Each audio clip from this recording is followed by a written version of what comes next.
तो भारत में अ, महाजनपद टोटल 16 रहे हैं। अंग जो आजकल भागलपुर बोला जाता है वो अलग था। बुद्धिस्ट टेक्स्ट के अनुसार वो माना जा रहा है कि वो अपने पिता के हत्यारे हैं। तो जो मॉडर्न डे बिहार का जो हम जो सोच सकते हैं वो पहली बार शिशुनाग डिनेस्टी के टाइम में कैप्चर हुआ था। नमस्कार दोस्तों। हर वीक की तरह हम फिर आपके बीच हाजिर हैं। और इस बार हम एक बहुत ही मुख्य मुद्दे पर चर्चा करने के लिए आपके बीच हाजिर हैं। ये हमारा सीरीज चल रहा है डिस्कवरी ऑफ बिहार। और इसी पर चर्चा करने के लिए हम अपने गेस्ट के साथ हाजिर हैं। जैसा कि आप जानते हैं कि दशकों से जात पात और धर्म में बटा हमारा बिहारी समाज, अयोग्य नेतृत्व की भेंट चढ़ा हमारा बिहार आज भले ही अपने बुरे दौर से गुजर रहा है, पर हमेशा से ऐसी स्थिति नहीं थी। हमारा गौरवशाली इतिहास चीख चीख कर गवाही देता है कि हमने अपने स्वर्णिम अतीत में पूरे विश्व को दिशा दी है। ज्ञान, संस्कृति और नेतृत्व में अग्रणी रहे हैं। अब समय आ गया है कि हम अपने इतिहास से प्रेरणा लें और फिर से बिहार को उसकी खोई हुई पहचान दिलाएं। इस पल मुझे अल्लामा इकबाल की लिखी हुई वो पंक्तियां याद आती हैं। यूनान और मिस्र रोमा सब मिट गए जहां से, बाकी मगर है अब तक नामो निशा हमारा। कुछ बात है कि हस्ती मिटती नहीं हमारी, सदियों रहा है दुश्मन दौरे जहां हमारा। यह वही धरती है जहां चाणक्य की नीतियां गढ़ी गई। यह वही धरती है जहां मौर्य साम्राज्य ने पूरे विश्व में अपना डंका बजाया, जहां बुद्ध ने ज्ञान प्राप्त किया, जहां नालंदा जैसे विश्वविद्यालय ने विद्या का प्रकाश फैलाया। बिहार सिर्फ एक राज्य नहीं बल्कि एक विरासत है। आज हम बिहार के गौरवशाली और समृद्ध प्राचीन इतिहास की गहराइयों में उतरेंगे। अपने दर्शकों से मैं बता दूं कि इन गाथाओं को सुनने के लिए वो हमसे हमारे YouTube channel unfold with Rahul पर जुड़ सकते हैं। इन कहानियों का आनंद ले सकते हैं। साथ ही साथ फेसबुक पर हमारा पेज है बिल्डिंग बिहार, और दूसरा पेज है अनफोल्ड विद राहुल के नाम से, जहां आप हमें फॉलो कर सकते हैं और बिहार की गौरवशाली इतिहास को जानने और समझने का सफर में आप हमारे साथ बने रह सकते हैं। आज हमारे साथ इतिहास की गहरी समझ रखने वाले विद्वान शशांक कुमार और डॉक्टर सिम्मी रानी हमारे साथ जुड़ रहे हैं, जो बिहार के भूले बिसरे किस्सों को और गुमनाम गौरव को फिर से जीवंत करेंगे। आप दोनों का हमारे इस डिस्कवरी ऑफ बिहार के सीरीज में आपका बहुत बहुत स्वागत है। सिम्मी जी, मैं अनुरोध करूंगा कि आपको अपने अपना परिचय दें। Then will move to Shashank ji.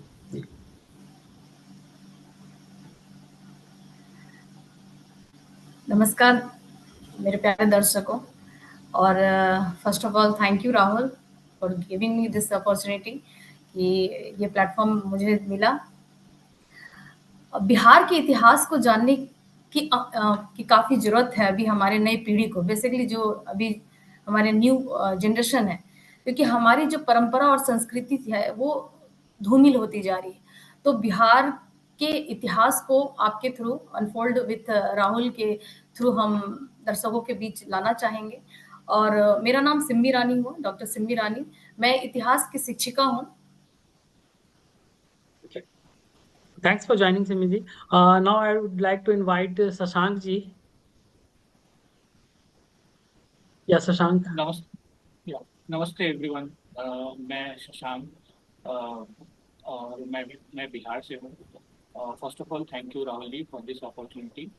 I think अपने में ये वन ऑफ द प्रोग्राम है जहाँ पे हम लोग सिर्फ और सिर्फ बिहार की बात करेंगे और कुछ भी नहीं। वैसे मैं कोई हिस्ट्री का विद्वान नहीं हूँ। I am purely from science background, और आउट ऑफ इंटरेस्ट मैंने मतलब कुछ साल से इतिहास को पढ़ना शुरू किया है। It's just like one of the hobby, and I will just share my views, I mean few historical points about Bihar. जी, before you and go ahead Shashank, I would like to for my audience, मैं अपने दर्शकों के लिए बता दूं कि ये हैं साइंस बैकग्राउंड से, इंजीनियरिंग बैकग्राउंड से हैं, बट आउट ऑफ क्यूरियोसिटी इनकी जिज्ञासा इतनी रहती है बिहार के इतिहास और देश के इतिहास में कि इन्होंने मल्टीपल बुक्स पढ़कर इतिहास का गहरा अध्ययन किया। और एंशियंट हिस्ट्री से बिहार का, एंशियंट हिस्ट्री में क्या रोल रहा और किस तरह का बिहार था हमारा, उसके पूरे बारे में शशांक जी हमें बताने जा रहे हैं। जी Shashank ji, over to you, please continue. Thank you Rahul. सबसे पहले बिहार पे शुरू करने से पहले हम लोग को ये समझना होगा, पढ़ने के लिए हमारे पास काफ़ी चीज़ें हैं। साइंस है और जनरल नॉलेज है। तो सबसे पहले हमें ये समझना होगा कि आजकल के कट-थ्रोट कंपटीशन में जहाँ मोस्टली लोग साइंस की बात करते हैं या फिर जॉब ओरिएंटेड एजुकेशन की बात करते हैं, वहाँ हम देख रहे हैं कहीं ना कहीं हम जो न्यू जनरेशन है वो हिस्ट्री को लेके इतना सीरियस नहीं है। तो हमें ये समझना होगा कि हिस्ट्री इज भी उतना इम्पोर्टेंट है जितना कि हमारा साइंस का पढ़ना या कोई अदर सब्जेक्ट्स का। अगेन हिस्ट्री की जरूरत क्यों है? तो हिस्ट्री का जरूरत हमें हमारे हिस्ट्री जानने के लिए बहुत से कारण हो सकते हैं। कुछ इमोशनल रीजन है, बहुत लोग अपने पास्ट से कनेक्ट करने के लिए हिस्ट्री पढ़ते हैं। कुछ लोग इस अप्रोच से हिस्ट्री पढ़ते हैं कि हमने पास्ट में क्या गलतियां की हैं, उसको तभी हम सुधार सकते हैं जब हम उस अपनी गलतियों को जानें। और हिस्ट्री पढ़ने का एक और तरीका भी है, एक कि हमें एक जनरल नॉलेज हो और जो हमारा इन्फॉर्म जो हमारा पीढ़ी दर पीढ़ी इंफॉर्मेशन है वो कहीं लॉस्ट नहीं हो। खैर अभी चूंकि हम मॉडर्न एज में जहाँ हम लिख सकते हैं, डेट अपने स्टोरीज शेयर कर सकते हैं, ये प्रॉब्लम उस उतना सीरियस नहीं है। बट जब हम अपने एंशियंट पास्ट की बात करते हैं, उस समय हिस्ट्री का लेखन बहुत सीमित था, बहुत सीमित लोग लिखते थे। इसलिए अभी ये ज्यादा जरूरी है कि हम उसको रिकलेक्ट करके जनरेशन आफ्टर जनरेशन के लिए ये रखे रहें। इसलिए हमें, अब मुझे लगता है हम इसी दिशा में, ये पॉडकास्ट एक एक अप्रोच है। जी हाँ, थैंक यू। जी थैंक यू जी। तो मेरा सवाल, पहला सवाल जो आपने ऑलरेडी आंसर दे भी दिया एक्चुअली, कि बिहार के लोगों को खास करके, क्योंकि दो तरह की बातें हैं। एक तो यह भी है कि हम एक रॉन्ग नोशन, फॉल्स नोशन में भी रहते हैं, कि false notion in the sense कि इतिहास हमारा बहुत गौरवशाली रहा है, बट आज की जो हमारी मौजूदा स्थिति है, परिस्थिति है, इससे सब कोई कोई बेखबर नहीं है। हर कोई को पता है कि हम आज बिहार सबसे पिछड़े पावदान पर खड़ा है। विकास के नाम पे, डेवलपमेंट के नाम पे, बेरोजगारी के नाम पे, सब में हम आखिरी पावदान पर हैं। तो इस दृष्टिकोण से भी बिहारियों के लिए कितना जरूरी हो जाता है कि वो अपने गौरवशाली इतिहास को समझें और उस विरासत का एहसास करते हुए भविष्य का सृजन करें। जी राहुल जी, आप बिल्कुल सही कह रहे हैं। और एक और चीज हमें ध्यान रखना होगा, ऐसा अक्सर देखा गया है वर्ल्ड हिस्ट्री में, जब भी कोई समाज, सोसाइटी का कोई अंग जब वो पिछड़ जाता है मुख्य धारा से, तो उसमें हम एक इंस्पिरेशन के लिए एक हीरो ढूंढते हैं। और जब वो हीरो, और उस हीरो को हम कॉपी करते हैं। वर्ल्ड वार के समय रशिया जब कई फ्रंट्स पे फेल हो रहा था, तो रशिया ने अपने अंदर से हीरो ढूंढा, कुछ सेलेक्टेड लड़कों को निकाला और उनको फ्रंट पे भेजा और उनकी सक्सेस स्टोरी को डे आफ्टर डे पेपर में पब्लिश किया। इससे फायदा उन्हें ये हुआ कि जो उन्हें फोर्सफुल रिक्रूट करना पड़ रहा था फ्रंट पे लड़ने के लिए, उस इंस्पिरेशन से young generation automatically Russian army में ज्वाइन करने लगे। ब्यूटीफुल। ऐसे ही शायद हिस्ट्री के, बिहार की हिस्ट्री जान के हमको, हमें कोई हमारे लायक हीरो मिले और हम उसको फॉलो करके एक एक सक्सेस के पाथ पे चल सके। जी थैंक यू। और पॉडकास्ट को आगे बढ़ाते हुए, इस डिस्कशन को हम लोग आगे बढ़ाते हुए, मैं चाहूंगा कि आप आज के डिस्कशन में किस किस पहलुओं पर बिहार के, मतलब जैसा हमने डिस्कस किया था पहले, एंशियंट हिस्ट्री ऑफ बिहार पर हम चर्चा करने जा रहे हैं। तो ये प्राचीन इतिहास पे के किन किन बिंदुओं को आज आप टच करेंगे, ये बताते हुए आप अपने डिस्कशन का शुरुआत करें। अ, राहुल जी, बेसिकली हमारे लिए एक अच्छी बात ये है और मेरे लिए मुश्किल बात है, हमारा बिहार का इतिहास काफी बड़ा है और हम इसको एक पॉडकास्ट में समेट नहीं सकते हैं। जी तो मेरा ये कोशिश रहेगा कि उस बड़े इतिहास को एक एक मतलब कैप्चर्ड बुलेट पॉइंट्स की तरह, इंपॉर्टेंट पॉइंट्स की तरह मैं बता सकूं, ताकि एक एक एक एज ए स्टार्टिंग हमें एक आइडिया मिल सके कि हमारा इतिहास क्या है। और मतलब हम लेटर ऑन आगे के पॉडकास्ट में हम इन डिटेल इसको कवर कर सकते हैं। तो मैं बहुत नटशेल नहीं बोलूंगा, ना ही ब्रीफ बोलूंगा, बट मैं जितना पॉसिबल हो सके बिहार के इतिहास को एंशियंट इंडिया को और बिहार को कवर करने की कोशिश करूंगा। जी। तो इसी के साथ हम चलते हैं। मैं एंशियंट इंडिया के बारे में थोड़ी सी चर्चा कर लेते हैं, क्योंकि बिहार भारत का अंग रहा है। तो हमारा एंशियंट इंडिया बेसिकली अगर देखा जाए आज की तरह नहीं था। ये पहले का एंशियंट इंडिया जनपद और महाजनपद में डिवाइडेड था। जनपद स्मॉलर यूनिट्स को बोला जाता था और महाजनपद बिगर यूनिट को बोला जाता था। कुल मिला के अच्छा, हमें एक चीज और याद रखना है। हमारा जो हिस्ट्री रहा है, बेसिकली हमारे पास हिस्ट्री में मतलब ऐसा वेस्ट में भी मानना रहा है कि इंडियंस हिस्ट्री रिकॉर्डिंग में बहुत अच्छे नहीं रहे हैं। ओके। और उनके पास उनके कई मायने में वो बहुत हद तक सही भी रहे हैं, क्योंकि अगर हम देखें हिस्ट्री, अपने अगर हिस्ट्री को हम ढूंढना चाहें तो बेसिकली हमारे हम जिस पे हेवीली रिलाई करते हैं वो है बुद्धिस्ट टेक्स्ट, जैन टेक्स्ट और हमारे पुराणास, यही है। बट सबसे ज्यादा ऑथेंटिक हमें एज पर वेस्टर्न हिस्टोरियन वो बुद्धिस्ट टेक्स्ट को मानते हैं। तो हम कहीं ना कहीं हमारा ये पॉडकास्ट और जो भी मैं बात करूंगा वो सब उसी लेंस के थ्रू मैक्सिमम कवर्ड रहेगा, क्योंकि जी। अल्टीमेटली उसी को यूज करके हिस्ट्री भी लिखा गया है। जी। तो फिर से बात करते हैं महाजनपद की। तो भारत में अ, महाजनपद टोटल 16 रहे हैं, जिनका नाम गांधार, कंबोज, कुरु, पांचाल, अवंती, शूषण, काशी, कौशल, वृचि, अंग, अश्मका, मगध और वत्स रहा है। अ, चूंकि हम यहाँ बिहार की बात करेंगे, इसलिए हमारा हम जो मुख्यतः हम मगध और एंशियंट बिहार की बात करेंगे। Okay Shashank ji, uh, just for the audience, दर्शकों के लिए, ये जनपद महाजनपद अगर हम समझना चाहें आज के कंटेक्स्ट में, तो ये स्टेट्स एंड डिस्ट्रिक्ट्स के से समझ सकते हैं कि जैसे आज का स्टेट डिस्ट्रिक्ट्स में बटा हुआ है, उसी तरह उस समय का बिहार या भारत जनपद महाजनपद में बटा हुआ था, जस्ट फॉर नहीं एडमिनिस्ट्रेटिव। नहीं, राहुल जी, स्टेट और डिस्ट्रिक्ट का कॉन्सेप्ट ये मॉडर्न नेशन नेशन स्टेट का कॉन्सेप्ट है। तब महाजनपद इंडिपेंडेंट किंग्स हुआ करते थे ओके। और छोटे छोटे राज हुआ करते थे। तो बेसिकली जो अगर हम आज की जो सिस्टम है, नेशन का कॉन्सेप्ट है, उस तरह से नहीं था।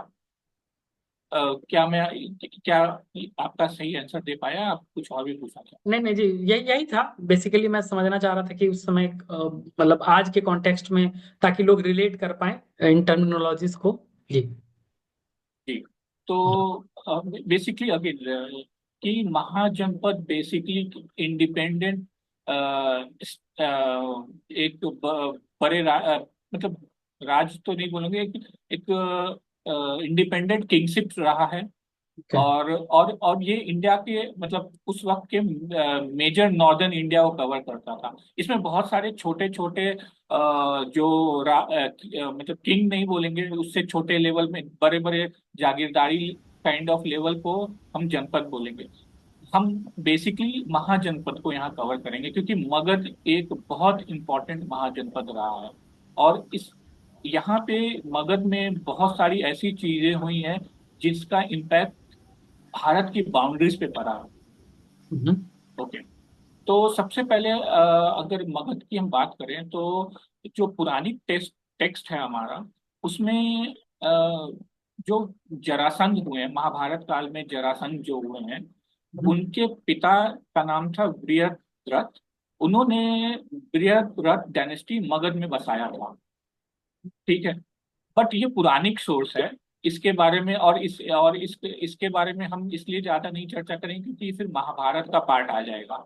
हम हम जो ट्रेसेबल और इसका कोई हमें वो ट्रेसेबल रिकॉर्ड पांडुलिपि ऐसा कुछ नहीं मिलता है, इसलिए हम इसके बारे में ज्यादा बात नहीं करेंगे। जो मेन हमारा स्टार्टिंग पॉइंट होगा, जो पहला ट्रेसेबल और पांडुलिपि जिसके बारे में हमें मिला और बुद्धिस्ट टेक्स्ट के बारे में जिनका जिक्र रहा है, वो 543 बीसी से स्टार्ट होता है। और एक डायनेस्टी थे जिनका नाम था हरणिक डायनेस्टी। तो ये डायनेस्टी से हम अपना बिहार और मगध के बारे में स्टार्ट करेंगे। जी। तो सबसे पहले इस डायनेस्टी के राजा हुए बिम्बिसार। और बिम्बिसार जो कि एक बहुत ही कहा जाता है, ये he was a people king. वो लोगों के बीच बहुत फेमस थे। और उन्होंने बेसिकली इस डायनेस्टी को आगे बढ़ाया। इसमें सबसे पहले अगर हम देखेंगे तो पहले क्या होता था, इससे पहले बिम्बिसार से पहले जो मगध के छोटे छोटे क्षत्रप हुआ करते थे, वो आपस में झगड़ते रहते थे। और कोई एक सेंट्रलाइज कमांड कभी नहीं रहा। बेसिकली बिम्बिसार, राजा बिम्बिसार के समय उन्होंने अटेम्प्ट डाल के पहली बार एक सेंट्रलाइज कमांड स्टैब्लिश किया और मगध पे राज किया। बिम्बिसार एक बहुत ही एबल्ड जनरल हुआ करते थे। ठीक है। अ, अच्छा। बिम्बिसार ने बिम्बिसार जब वो 16 साल के थे जब वो थ्रोन पे पहली बार बैठे थे। और इन्होंने सब अच्छा, एक चीज और हमें ध्यान रखना चाहिए कि जिस बिहार की हम आज परिकल्पना करते हैं, उस समय बिहार वैसा नहीं था। अंग जो आजकल भागलपुर बोला जाता है वो अलग था। उसके राजा थे ब्रह्मदत्त। इसी तरह काशी एक अलग राज था, कौशल एक अलग राज था। तो जो मॉडर्न डे बिहार है वो अंग, वैशाली, मगध और ये सब मिलके बना। तो वज- एक, या सॉरी। शशांक जी, बिहार में 3 महाजनपद थे, 16 महाजनपद में बिहार में 3 महाजनपद थे। हाँ अंग, हाँ। मगध और जी। वज्जी। वज्जी की या राजधानी वैशाली थी। जी। वैशाली थी। और जी, जी। और हर्यक वंश की स्थापना की गई थी हाँ। बिंबिसार के। जी जी, जी। जी, कंटिन्यू कीजिए आप। हाँ। तो बिम्बिसार ने सबसे पहले क्या किया, वो सबसे पहले उन्होंने अंग, जो अ, अंग नरेश बोलते हैं, ब्रह्मदत्त, उनके किंगडम पे अटैक किया और उनकी किंगडम को अपने किंगडम में मिला लिया। ऐसा कहानी है। और उस अंग के आसपास छोटे छोटे राज तो नहीं बोलेंगे, कुछ ट्राइब्स भी रहा करते थे, जो कि अंग के ब्रह्मदत्त का उन पे कंट्रोल नहीं था। तो बिंबिसार ने उसको भी अपने अंडर लिया। तो एक बृहद मगध, मगध बोलेंगे या क्या बोल सकते हैं, मगध ही बोलेंगे, बृहद मगध की स्थापना साम्राज्य, हाँ। की। हाँ। उस वक्त और जो 16 महाजनपद में मगध के पास एक बहुत बड़ा एडवांटेज था। सबसे बड़ा एडवांटेज था, हमारे पास रिवर्स, मतलब मगध के पास पेरेनियल रिवर्स थी। दूसरा, उस वक्त तक मेटलर्जी के सेक्टर में, मतलब हमारे पास आयरन ओर का एक्सट्रैक्शन भी चालू हो गया था बहुत प्रिमिटिव लेवल पे। तो आयरन का भी मतलब काफी अबंडेंस में बिम्बिसार के राज में उनको मिला, जिसके कारण उनको एग्रीकल्चर में हेल्प हुआ। और वार फ्रंट पे आर्म्स भी बनने लगे, मतलब मॉडल रिलेटिवली मॉडर्न आर्म्स। तो इसीलिए उनका एक्सपेंशन भी उसी रेट में ग्रो किया। अगेन, एक बहुत इंपॉर्टेंट चीज है, पहले उस समय जो भी लड़ाइयाँ लड़ी जाती थी उसमें एलिफेंट, हाथियों का प्रयोग बिंबिसार के समय से चालू हुआ। और इस इसको एज अ मतलब इसके इसके यूज से वो अपने जो भी प्रतिद्वंदी हैं उस पर काफी इम्पैक्ट बना पाए। अच्छा। दूसरी बात और है कि उस समय एग्रीकल्चर में बिहार 2 बार मिलेट प्रोड्यूस करता था, और इसका जिक्र मेगास्थनीज ने अपनी बुक इंडिका में भी लिखा हुआ है। बिहार में जो मिलेट का प्रोडक्शन, गन्ने का प्रोडक्शन उस वक्त भी होता था। तो हम आगे चलते हैं। तो अभी क्या हो रहा था, जब अंग को इन्होंने एनेक्स किया, तो और इनका इनका एक्सपेंडिचर बढ़ रहा था, क्योंकि और भी छोटे छोटे ये एक्सपैंड कर रहे थे, छोटे छोटे किंगशिप को ले रहे थे, तो इनका एक्सपेंस बढ़ रहा था। तो इन्होंने जैसे आज भी लोग एक कम एज के बाद जब ग्रो करते हैं तो मेच्योरिटी आती, तो इन्होंने अपना स्टैंस बदला। इन्होंने क्या किया कि अब लड़ाई से नहीं, अब इन्होंने मैरिज अलायंस करने की कोशिश की। तो अच्छा। उसी क्रम में इन्होंने सबसे पहले काशी काशी की प्रिंसेस से शादी की, जिनका नाम था कोशला देवी। फिर लिच्छवी की प्रिंसेस से शादी की, जिनका नाम चेलमा था। और माद्री एक जगह हुआ करता था, वहां की भी प्रिंसेस से इन्होंने शादी किया। इस मैरिज अलायंस से मगध का जो क्षेत्रफल या मगध मगध का सर्कल ऑफ इन्फ्लुएंस और भी बढ़ गया, वो भी बिना लड़े हुए। अ, अच्छा, एक चीज साम्राज्य। और। जी जी, साम्राज्य। या एक चीज और ध्यान देने की बात ये है कि इनके राज में शुरू में जो कैपिटल थी, इनकी राजधानी थी, वो राजगीर थी। बाद में इन्होंने इसको चेंज करके पाटलिपुत्र कर लिया। तो ये भी एक बहुत इंपॉर्टेंट पॉइंट है। अ, एक एक और चीज हमें वैशाली, ध्यान। शशांक जी, वैशाली कब हुआ? वैशाली राजधानी कब बनी थी? नहीं, इनके समय में वैशाली राजधानी नहीं थी। इन्होंने, इनकी कैपिटल राजगीर थी, इन्होंने बाद में इसको चेंज करके पाटलिपुत्र कर लिया था। वैशाली का तो मैंने इनके बारे में पढ़ा नहीं। वैशाली शुरू से मतलब वो लिच्छवियों का उस पे एक आधिपत्य रहा। और सेंटर ऑफ पावर हमेशा मगध के इर्द गिर्द रहा। अगर आगे वाली डायनेस्टी भी देखेंगे तो कभी भी, मतलब मेरे नॉलेज में मुझे नहीं पता कि वैशाली कभी भी कैपिटल बना अच्छा। हाँ, कंटिन्यू है। कीजिए।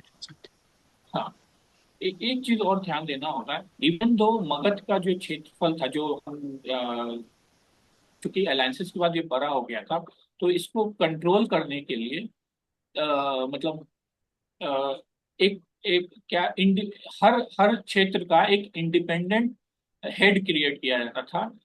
मॉडर्न डे में कहें तो पीएम पीएम जैसा उसका पावर्स होता था, बट उस समय उनको बोला तो अमात्य बोला जाता था।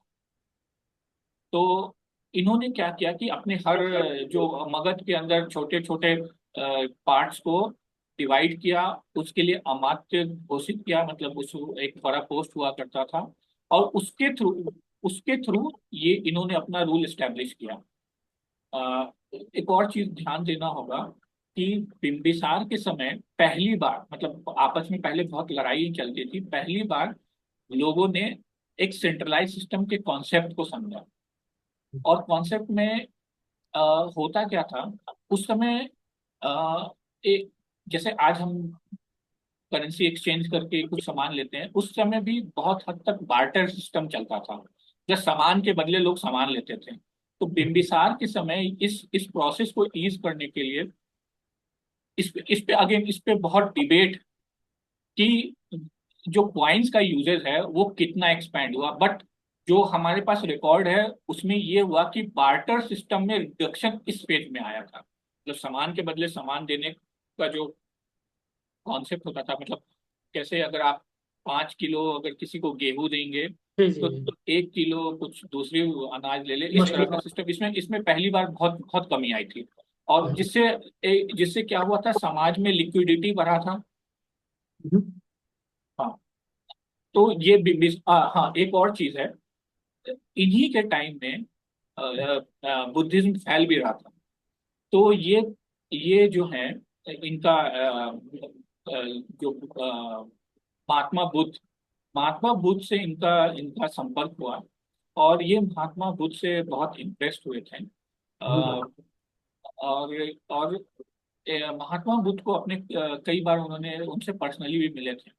और ये मैं एक्चुअली ये बात कर रहा हूँ जब उनकी, महात्मा बुद्ध के को इनलाइटमेंट हो गया था उसके बाद की बात है।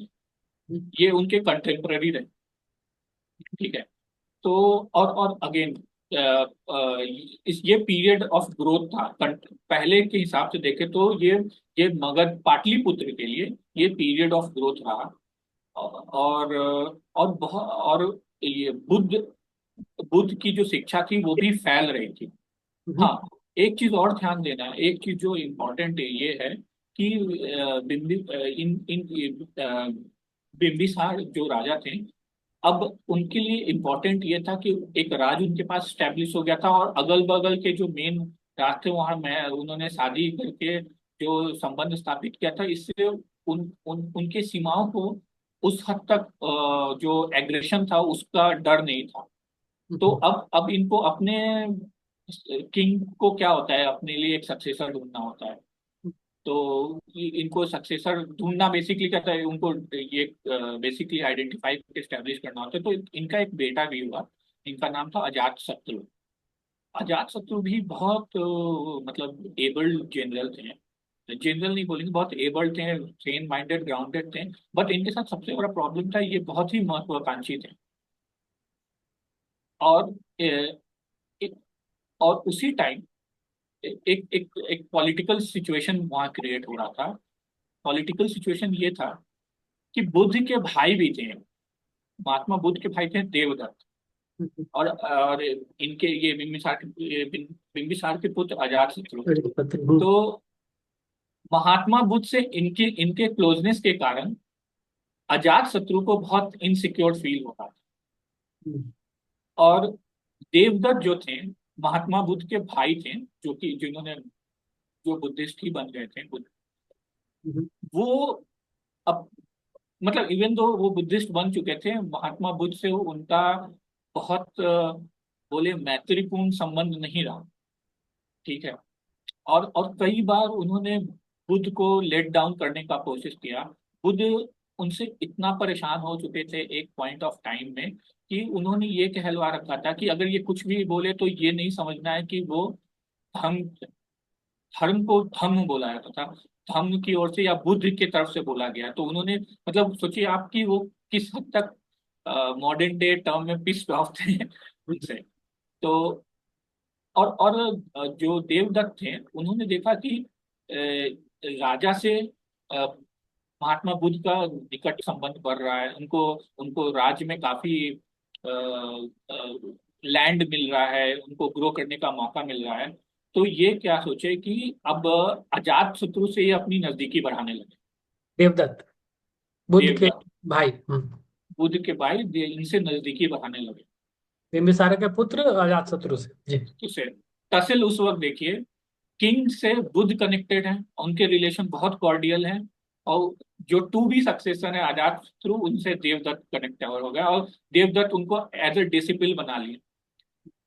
ठीक है। ओवर पीरियड ऑफ टाइम होता क्या है, अगेन उनकी महत्वाकांक्षा इतना बढ़ गई कि वो ये वेट भी नहीं किए कि I be succeeded to the throne. तो वो उन्होंने क्या किया कि इनको राजा को इम्प्रिजन कर दिया, जेल में डाल दिया। और हाँ, जेल में डाल दिया और खुद थ्रोन पे को कैप्चर कर लिया। अब होता क्या है कि अ, चूंकि ये बहुत पॉपुलर राजा थे, इन्होंने बहुत सारा रिफॉर्म्स किया था। और पाटलिपुत्र क्षेत्र में लोगों ने चेंज फील किया था। तो उनको ये डर लगा था कि पब्लिक में कहीं विद्रोह ना हो जाए, इवन दो वो जेल में थे।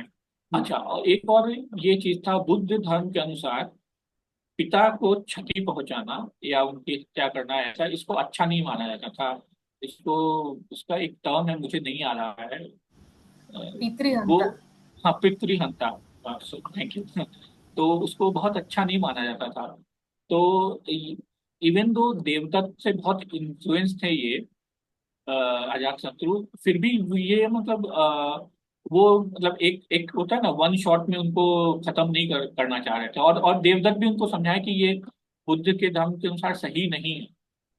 तो अगेन उनको माना नहीं गया। बट अगेन फिर उनको कहा जाता है, अगेन ये डिबेटेबल, अब हम जिस स्पेस में जा रहे हैं उसमें जैन टेक्स्ट कुछ और कहते हैं, बुद्ध टेक्स्ट कुछ और कहते हैं, और पुराना का तो खैर अलग बात है। तो कहा जाता क्या है कि उनको उन्होंने जहर दिया। नहीं, पहले सबसे पहले उनको खाना पीना उनका बंद कराया गया, क्योंकि वो डायरेक्ट असॉल्ट वाला कर नहीं सकते थे। तो खाना पीना नहीं मिलेगा तो लोग बिंबिसार स्लोली बिंबिसार को उनके पुत्र अजातशत्रु ने कैद में कर लिया और खाना पीना बंद कर दिया। खाना पीना बंद कर दिया। खाना पीना बंद कर दिया और वो कमजोर होने लगे। इधर इस घटना से उनकी माता, अजातशत्रु की माता, उनको बहुत बुरा फील हुआ। वो एक्सपेक्ट नहीं कर रही थी कि, तो वो उनसे शायद ऐसा, अगेन ये बहुत डिबेटेबल है, लेकिन एज ए स्टोरी ऐसे मूव करती है कि उनको जाके वो खाना वाना देती थी, खाना पानी जो भी है वो देती थी। तो ये बात उनको पता चल गया अजातशत्रु को। तो इन्होंने उनको उनपे उनके आने जाने पे रोक लगा दिया। और फिर ये आने जाने पे रोक लगा दिया, इनकी इनकी सेहत और भी खराब हो गई। तो कहा ये भी जाता है कि अ, मतलब नाई जो होता है, नाई उनको गया।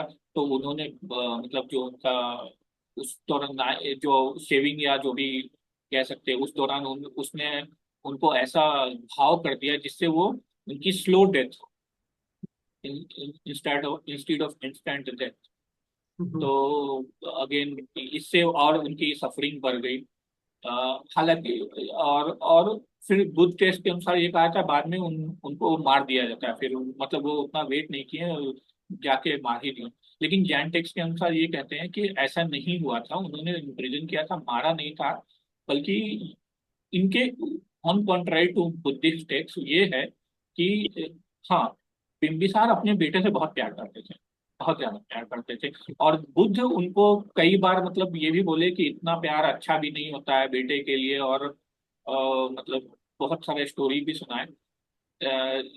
तो होता क्या है, according to Jain text, Bimbisara को बाद में बहुत पछतावा होता है कि जब उनको कोई स्टोरी बताई जाती है क्या, कि आपके पिताजी ने आपके लिए ऐसा किया वैसा किया, तो इनको बहुत एज अ गिल्ट ये क्या अजात होते शत्रु को, हैं कि अजात शत्रु को। हाँ, अजात शत्रु को अपने पिता के लिए, बिम्बिसार के लिए बहुत गिल्ट होता है। हम्म। तो वो क्या करते हैं, अगेन इट्स अ फोकलोर, ये हम्म। कि वो एक कुछ को लेके जाते हैं लोहे का, कि उनके चेन वेन जाके तोड़ देंगे। अब ये जब जाते हैं तो बिम्बिसार को पता लग जाता है। तो वो ये सोचते हैं कि अगर इसके हाथों मेरी हत्या हुई तो उस उनको पितृ हत्या का जो भी दोष लगेगा। इसलिए वो उन अपने बेटे से इतना प्यार करते हैं कि उसके लिए उनको ये दोष नहीं लगे, वो जहर खा के खुद ही अपना देहांत कर लेते हैं। और तो ये जैन टेक्स्ट के अनुसार है। कुल मिला के इनका बिम्बिसार का जो लास्ट फेज ऑफ लाइफ है वो बहुत ही तकलीफपूर्ण रहा। बट लेटर ऑन क्या होता है कि अगेन अब फिर लेटर ऑन इनको रियलाइज होता है, अजात शत्रु को, कि ये तो बहुत गलत हुआ। और वो बहुत इसके लिए रिपेंट भी करते हैं, बहुत माफी मांगते हैं, बहुत मतलब एक एक ड्यू कोर्स में जो वो कर सकते थे उनको ये फील हुआ। बट अगेन उन पे छाप तो लग ही चुका था कि वो अपने पिता के हत्यारे हैं। और बुद्धिस्ट टेक्स्ट के अनुसार वो माना जा रहा है कि वो अपने पिता के हत्यारे हैं। अजात शत्रु इस तरह अपने पिता को उन्होंने सिंहासन से हटाया। और वो सिंहासन के पे आधिपत्य जमाने के बाद उनका राज चला। अगेन उनके राज में फिर economically there was a progress. बीच में एक आध बार उनको अकाल का सामना मतलब उस समय अकाल का सामना करना पड़ा। बट कहा जाता है ये जो जब उस समय के बारे में कहा था उससे बहुत ज्यादा जो पब्लिक इन जनरल है उन पे बहुत फर्क नहीं आया। बट एक चीज ये हुआ कि अब ये जो डायनेस्टी है ये इन सम वे इनको ये कर्स डायनेस्टी भी बोल सकते हैं। क्योंकि इनके बाद क्या हुआ, अजात शत्रु के जो पुत्र रहे उनका नाम उद्यान था। और वो अपने पिता को मार के वो गद्दी पे बैठे। अच्छा। और उद्यान के जो फिर उनके जो लड़के रहे अनिरुद्ध,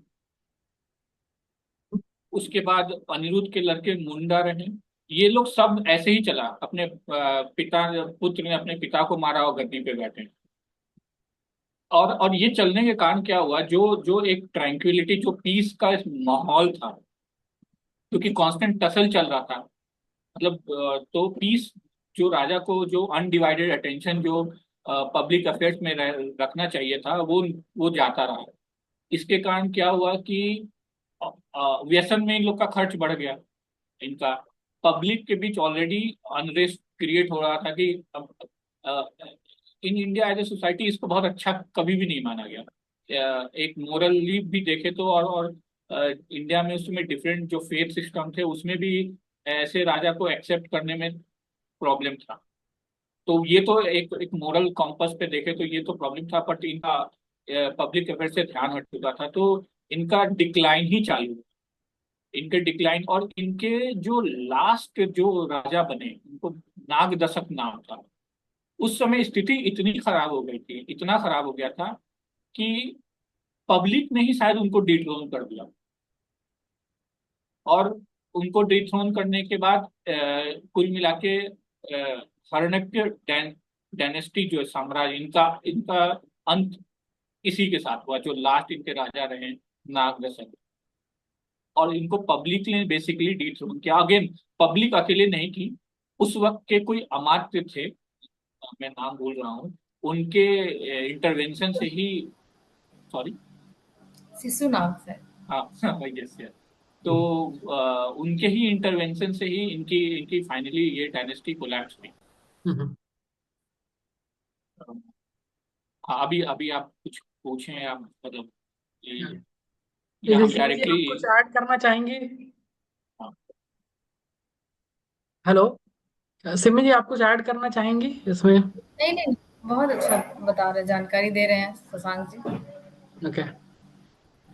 इस थैंक यू। इस काल में शशांक जी, मैं जानना चाहता हूँ कि हम ये डायनेस्टी का क्षेत्रफल अगर आज के बिहार से हम अगर कंपेयर करें तो इसका क्षेत्रफल कहाँ से कहाँ तक था? और दूसरा मेरा सवाल है कि अगर हम बात करें उस समय का ये जो इनका मगध था, आई थिंक ये मगध में प्रॉस्पेरिटी की क्या क्या चीजें थी, क्या क्या नई नई चीजें हुई थी? एक तो आपने बोला कि मेटलर्जी की खोज हुई थी, फिर पेरेनियल रिवर्स थी, इसके चलते बहुत ही फ्लरिश्ड एरिया था, उत्पादन बहुत होता था। तो इस तरह के कौन कौन से अगर की पॉइंट्स अगर मैं पूछूं तो क्या क्या ऐसे थे जो जिस पर कि हम मान सकते हैं कि ये क्षेत्र बहुत ही प्रोग्रेसिव था?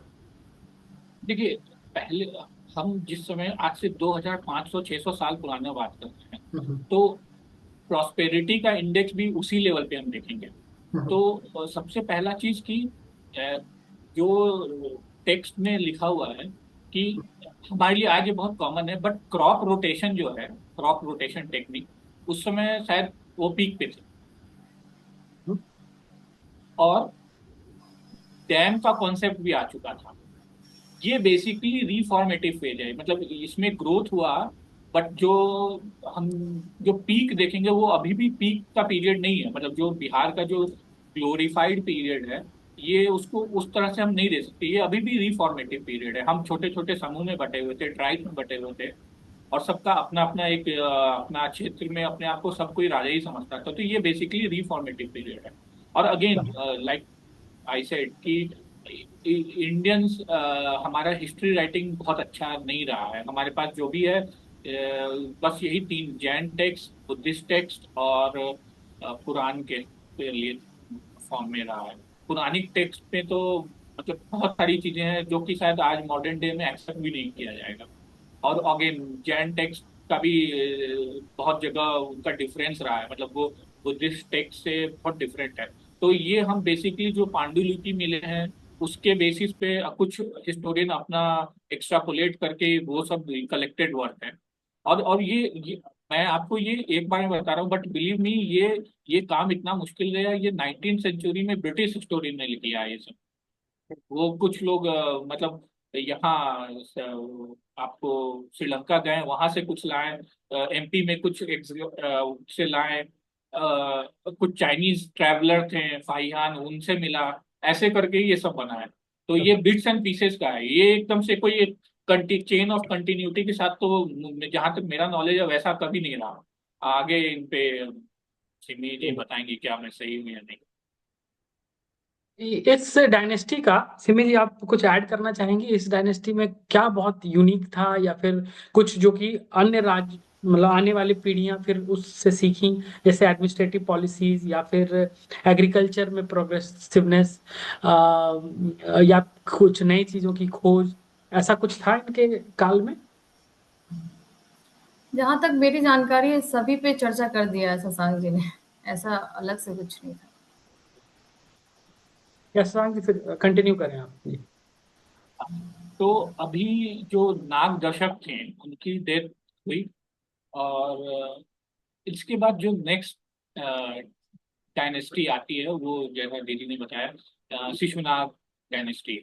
हम्म। शिशुनाग डायनेस्टी, अगेन, ये जो डायनेस्टी आई है ये बहुत मतलब इनके लिए भी जो सक्सेशन रहा है वो बहुत इजी नहीं रहा। मतलब हम्म। इनको भी एक उस समय का कू बोलेंगे, क्या हिंदी में इसको क्या बोल सकते हैं, इंग्लिश में तो उसको क्या तो मैं वर्ड भूल जाऊँ, जिसमें एग्जिस्टिंग रूलर को अब जैसा कि पाकिस्तान में होता रहा है कि पीएम को हटा के सेना ने coup करके हम्म, और मतलब उसको कैप्चर कर लिया, तो अधिपत्य ऐसा पर। रहा है, अच्छा। आधिपत्य जमा लिया। हम्म। ठीक है।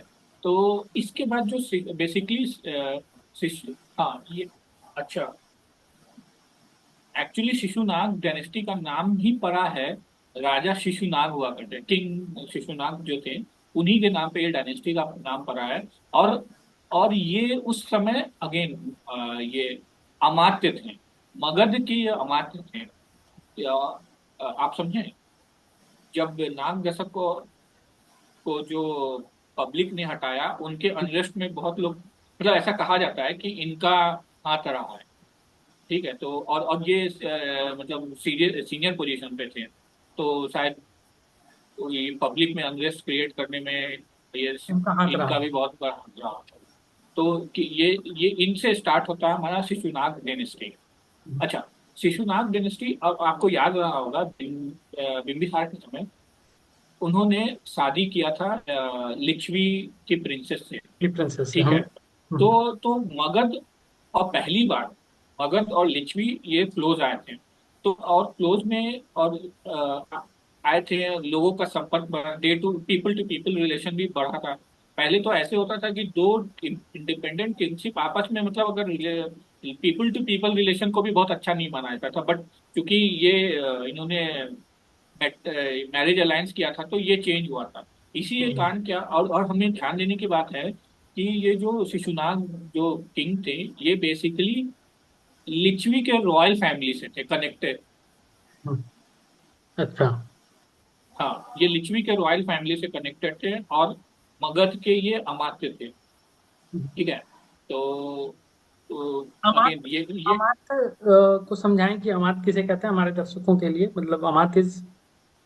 अमात्य ये हुआ कि किंग के मतलब आज के डेट में जैसे पीएम बोलते हैं ना, किंग के बाद जो जो सेंट्रल अथॉरिटी जो मगध में हुआ करता था, उसके बाद उस जगह का जो हेड है वो अमात्य है, और सारे जगह के अमात्य मिलकर रिपोर्ट करते थे मगध के किंग को, थ्रोन किंग को। ठीक ठीक ठीक।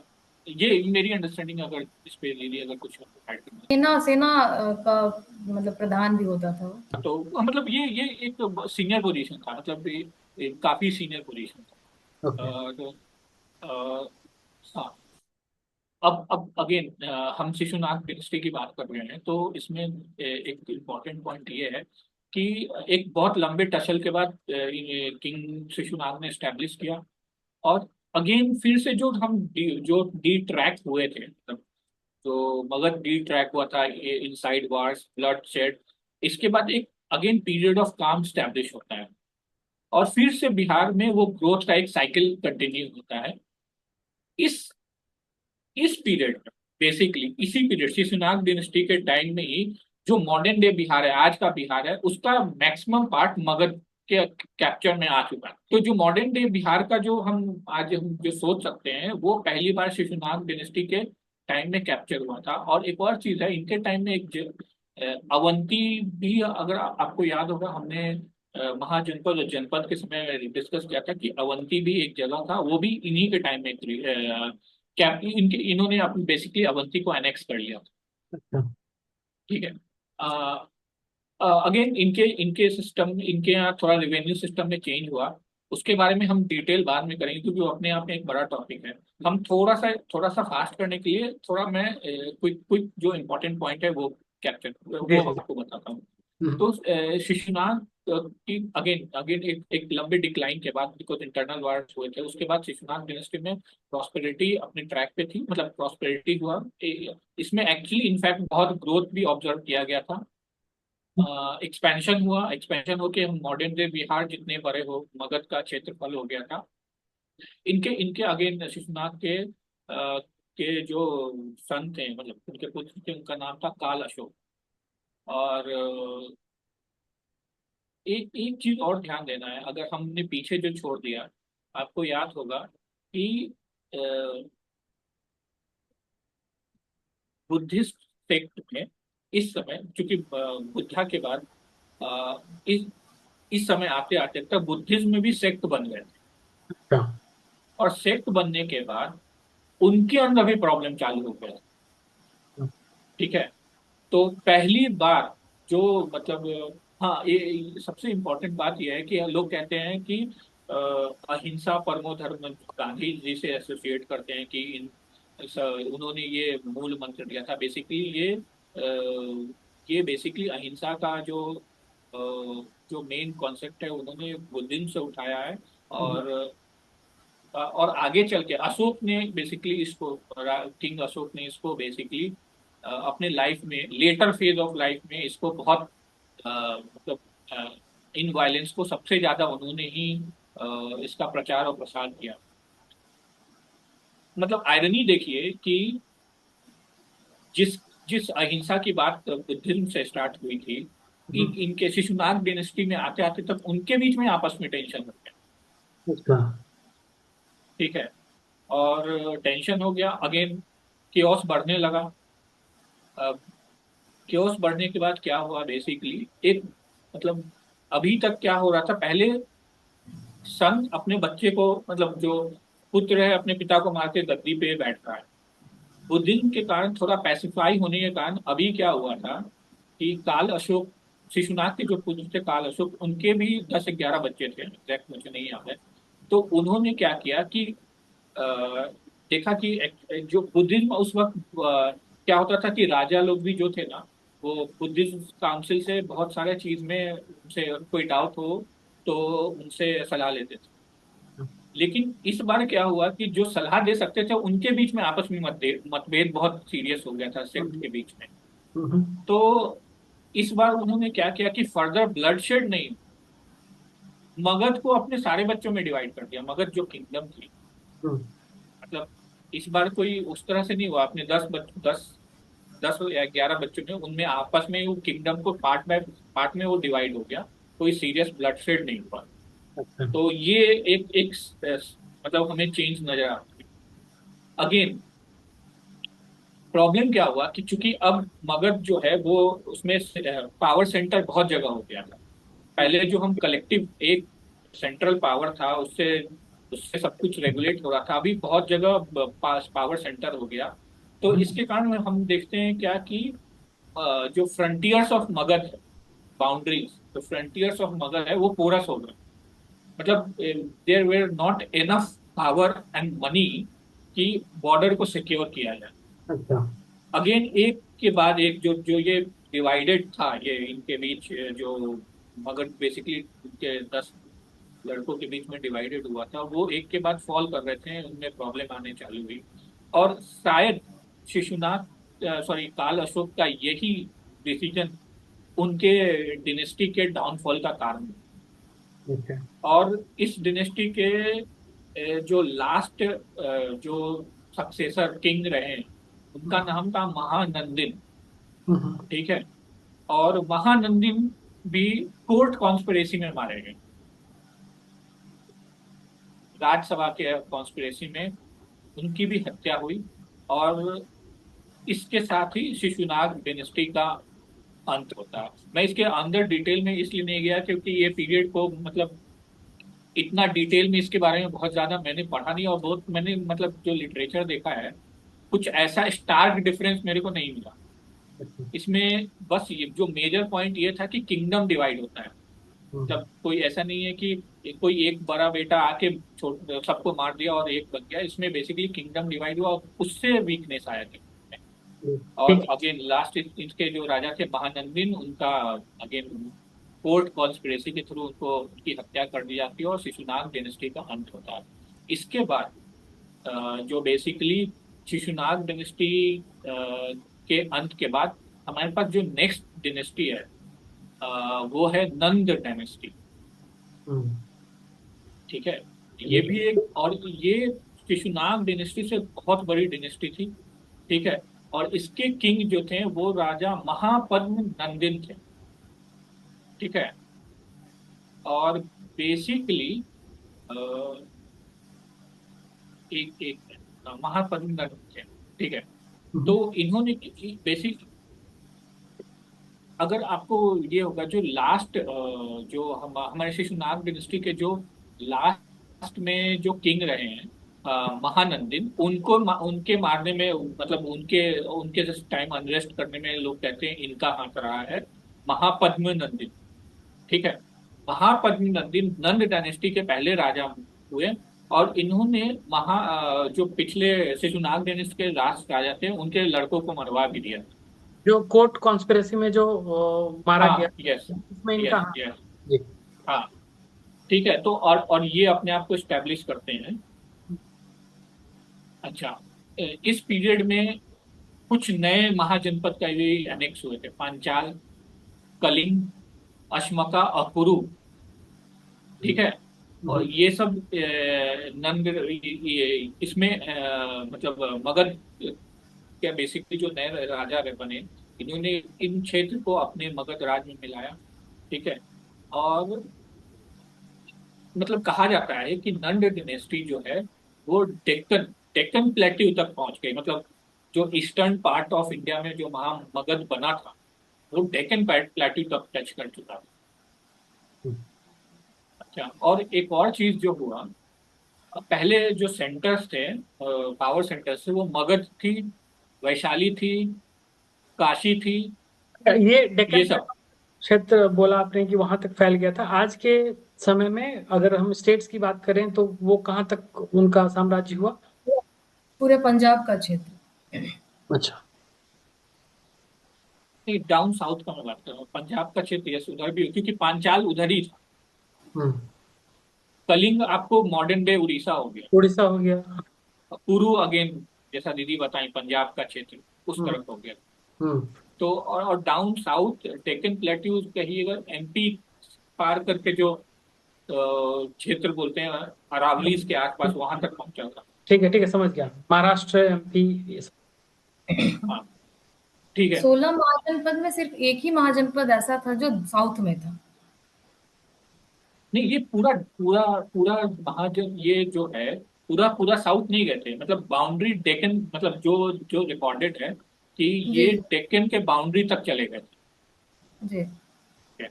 अच्छा, एक और चीज है जो कि एक और जो मेजर, मतलब प्रीवियस डायनेस्टी से इस डायनेस्टी में एक और फर्क क्या आया। हम्म। अच्छा, हाँ, एक और है। महापद्मनन, जो कि जो कोर्ट कॉन्स्पिरेसी करके शिशुनाग डायनेस्टी के लास्ट राजा को जीती, मतलब नंद इनको डायनेस्टी को मारा। किंग, जो अपने किंगडम को स्टैब्लिश किए। हाँ, उनके उनके लड़का का उनके उनके लड़के का नाम था धनानंद, हम्म। ठीक है, के जो सक्सेसर भी बने। इस पीरियड में एक जो ऑब्जर्वेबल डिफरेंस ये है कि पावर सेंटर पहले लिमिटेड था, इनके पीरियड में सबसे ज्यादा अर्बनाइजेशन हुआ। हाँ। नए अर्बन सेंटर्स ओपन किए गए, मतलब मार्केट को एक्सपैंड करने के लिए नए नए सिटीज बनाए गए, अर्बन पॉइंट्स बनाए गए। वहाँ तो उस समय में और अर्बनाइजेशन का क्या कॉन्सेप्ट था, क्या मतलब होता था अर्बनाइजेशन का? जैसे। देखिए, अर्बनाइज बेसिकली अर्बनाइजेशन पीरियड क्या होता, क्या था कि जो जो ग्रोथ क्रॉप थी या जो भी कुछ सेल होता था, बेसिकली उसको उसको उस जब भी वो सेल होता था, वो एक एक एक एक मार्केट। डेजिग्नेटेड एरिया में सेल, एक मार्केट डेजिग्नेटेड एरिया में सेल होता था। तो सारे जो रूरल एरिया से वहां आता था, और वहां पे जो लोकल रेवेन्यू कलेक्टर्स होते थे वो हर ट्रांजेक्शन पे पैसा लेते थे। अच्छा। मतलब उनका जो भी, मुझे और एग्जैक्ट पता नहीं है। तो इस तो अब जब बेसिकली इनके समय एक्सटेंड हुई, बाउंड्री एक्सटेंड हुई, तो और पावर सेंटर, ये इनको ऐसा लगा कि सिर्फ लिमिटेड पावर सेंटर से काम नहीं चलेगा, तो इन्होंने अर्बनाइजेशन किया अपने हम्म। आसपास और भी, ये ताकि इनका रेवेन्यू बढ़े, हम्म। ताकि इनका रेवेन्यू सॉरी बढ़ सके। तो हम्म। बेसिकली मतलब मेजर स्टार्क डिफरेंस है कि सबसे ज्यादा अर्बनाइजेशन पर, मतलब प्रीवियस डिनेस्टी को देखा जाए तो इनके टाइम हुआ था, ठीक है। ठीक है। और ऐश्वर्य जो बोलते हैं, मतलब वो भी बढ़ा। और धनानंद के पीरियड में ही एक और चीज हुई, जो हम्म। इंडिया का जो वेस्टर्न बॉर्डर है वहां पर ग्रीक्स के इन्वेशन चालू हो चुके हैं, ठीक है। हम्म। मतलब एलेक्जेंडर की अगर हम बात करें तो ग्रीस के छोटे छोटे पॉकेट्स में इन्वेजन चालू हो चुके थे, ठीक है। तो उनके वेस्टर्न फ्रंट पे भी एक कांस्टेंट दस्तक मिल रही थी कि भाई कोई इन्वेडर आया है। हम्म, बट बिकॉज मगध तो काफी मतलब देखा जाए तो वेस्टर्न बाउंड्री से काफी दूर रहा, तो ये उस तरह से अफेक्टेड नहीं हुआ जो जैसे जो बॉर्डर जो हमारे फ्रंटियर्स थे वो मगध उस तरह से अफेक्टेड नहीं हुआ। तो इसलिए भी जो इनिशियल फेज में जो भी अटैक्स हुए उससे मतलब कहा जाता है धनानंद को बहुत ज्यादा फर्क नहीं पड़ा। ठीक है। अच्छा। अ, अ, जो धनानंद थे महानंद के जो पुत्र थे, बेसिकली उनके पीरियड में होता क्या है कि और हाँ ये बहुत जो धनानंद थे ये बहुत लग्जरी मतलब और विलासता वाले जीवन में ऐसा वो आराम व्यतीत वाली। करने लगे। हम्म, हाँ मतलब व्यतीत करने लगे और काफी पैसा उस पर खर्च होने लगा। ठीक है। और काफी पैसा खर्च हो रहा था, तो अब अगेन इनका जो खजाना था उस पर बहुत अच्छा। स्ट्रेस पड़ रहा था। हम्म, तो ठीक है, स्ट्रेस पड़ रहा था, तो इन्होंने क्या किया कि एक बड़ा यूनिक एक एक अपना ऑर्डर पास कराया कि जो भी लोग पब्लिक सर्वेंट हैं मतलब राजा के जो भी सर्वेंट हैं वो एक दो दिन उनको फ्री सर्विस देना है जिसके उनको कोई सैलरी नहीं मिले। अच्छा। ठीक है। और इन्होंने ना टैक्स भी बढ़ा दिया था। हम्म, इन्होंने टैक्स भी बढ़ा दिया था इवन दो इनकी बाउंड्री बढ़ी हुई थी और इनके और बिकॉज ऑफ इनका जो लाइवलीहुड था वो बहुत लेविश था। ये चाहते तो उसको कंट्रोल करके और भी एक्सपैंड कर सकते थे, बट अगेन इनके इनके इन्होंने जो नीति अपनाई थी हम्म, बेसिकली उससे क्या हुआ कि लोग में एक अनरेस्ट क्रिएट हुआ। ठीक है। अगेन हमको अगेन जैसा मैंने डिस्कस किया कि हमारे इधर वेस्टर्न पार्ट में एलेक्जेंडर का इन्वेजन चालू हो गया था, ग्रीक्स के मतलब वेव्स आफ्टर वेव्स अटैक कर रहे थे। ठीक है। तो क्या हुआ, तक्षशिला में उस समय एक एक बहुत इंपॉर्टेंट फिगर का एंट्री होता है जिनका नाम है चाणक्य। चाणक्य को ये रियलाइज हुआ कि हमारे वेस्टर्न बॉर्डर पे एक सीरियस फॉरेन थ्रेट है। तो हम्म, इसको जो वहाँ के मतलब हिली किंग्स जो हिल के किंग्स थे और वेस्टर्न बॉर्डर के किंग्स थे वो इसको अगर इंडिपेंडेंटली फाइट करें तो वो मतलब उतना उसको एक चैलेंज नहीं दे पाएंगे। दे तो पाएंगे। वो एक कंबाइंड एफर्ट चाहते थे और नंद डायनेस्टी बहुत पावरफुल डायनेस्टी थी।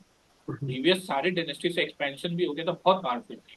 हम्म, तो चाणक्य जो है बेसिकली इनसे आते हैं और बोलते हैं भाई भारत बृहद भारतवर्ष के आप एक बड़े राजा हैं।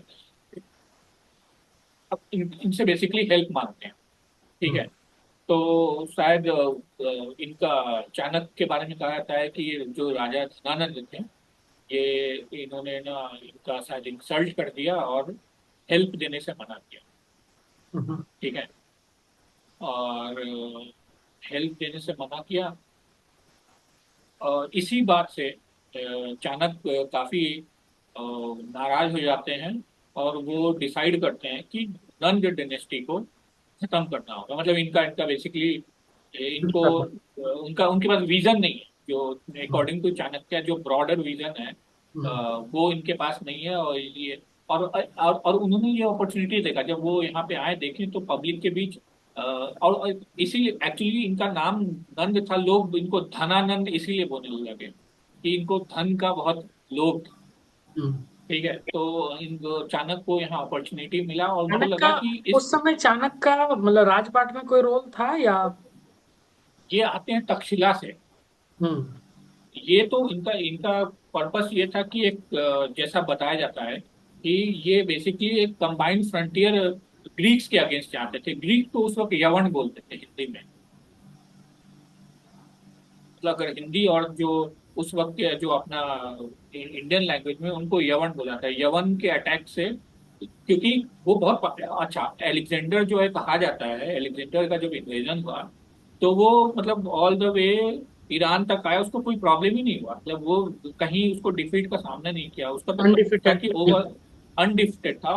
और अलेक्जेंडर एक ऐसा राजा था जिसके बारे में कहा जाता है कि उसको नींद कम आती थी, और उसको मतलब अनलाइक अदर किंग्स, जो most of the king over period of time, उसको ना इंटरेस्ट नहीं था शादी में।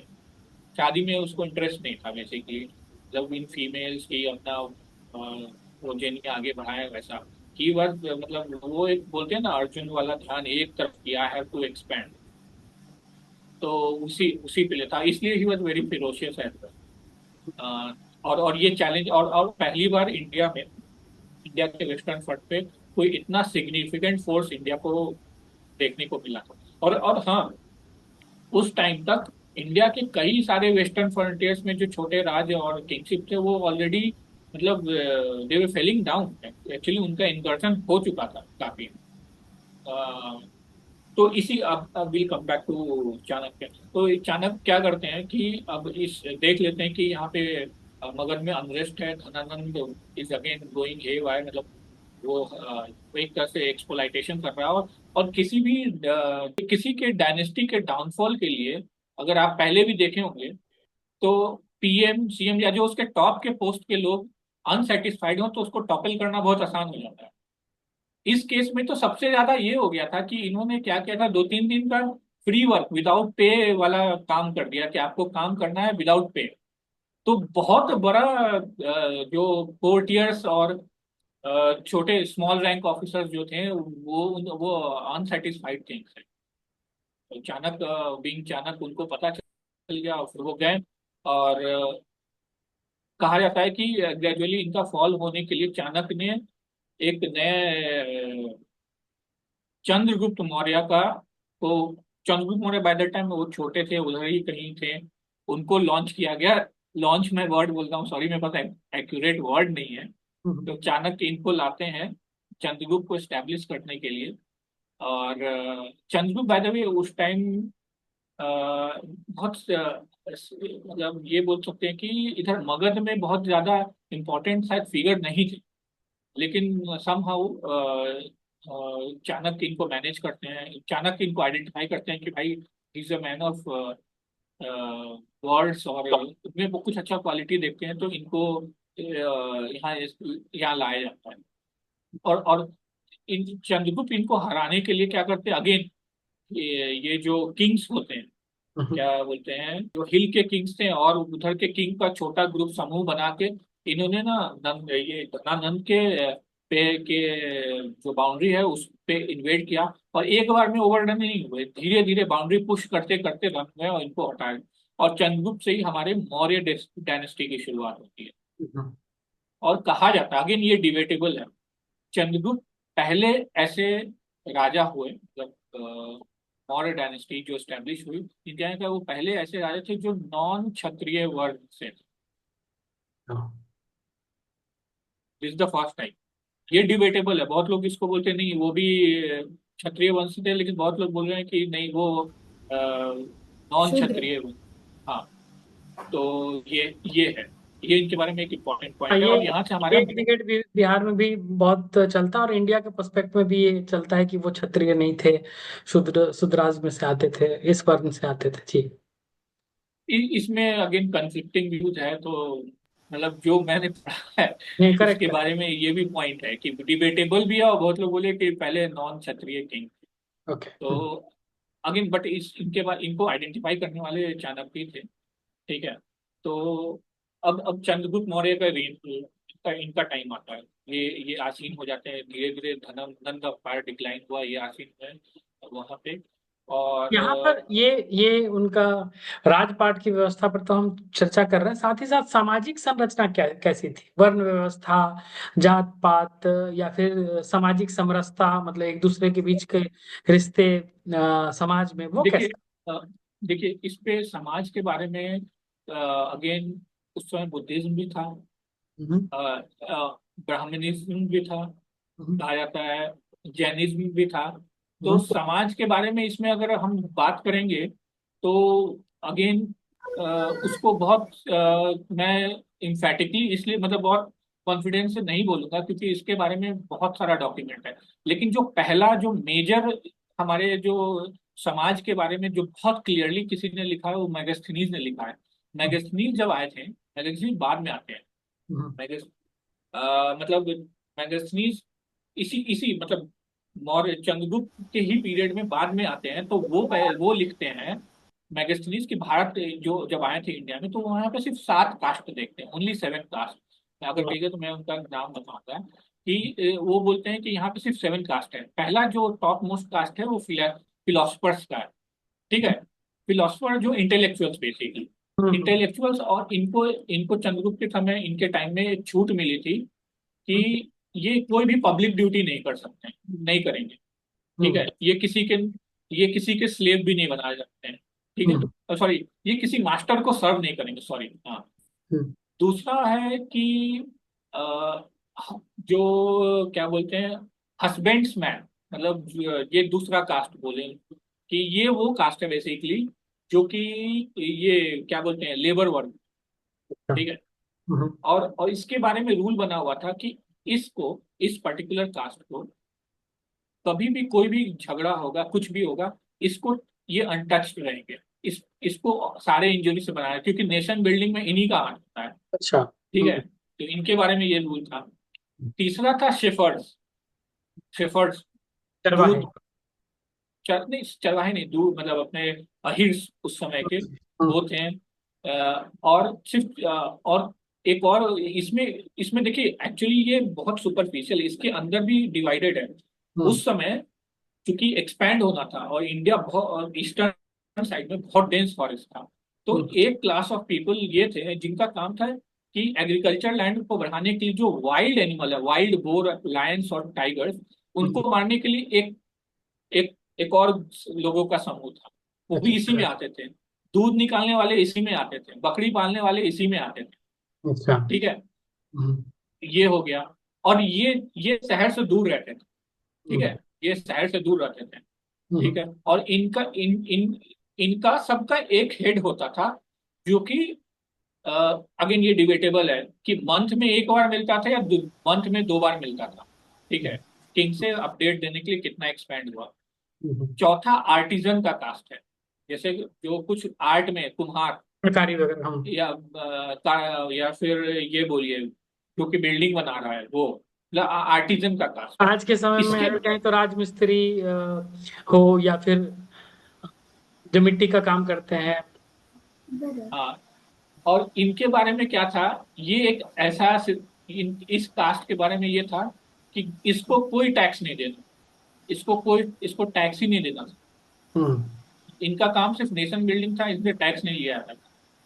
अच्छा, छठा जो है बेसिकली वो ओवरसियर थे। तो ये लोग बेसिकली क्या थे कि जो पब्लिक से जो इंफॉर्मेशन कलेक्ट होता था, पब्लिक इंफॉर्मेशन, वो राजा को आके देते थे। तो अच्छा, इनका काम था पब्लिक के बीच सेंटिमेंट गैदर करना, और राजा को आके देना। और ये लोग शायद, मतलब मैं अगेन इस पे क्वेश्चन मारता, ये लोग वैसे भी लोग थे जो कि मैं टाइटल भूल रहा हूँ, वो बोले, ये वो डिसाइड करते थे कि पब्लिक एक्सचेकर का कितना पैसा खर्च हो रहा है, क्या हो रहा है, उस पर ध्यान देते थे।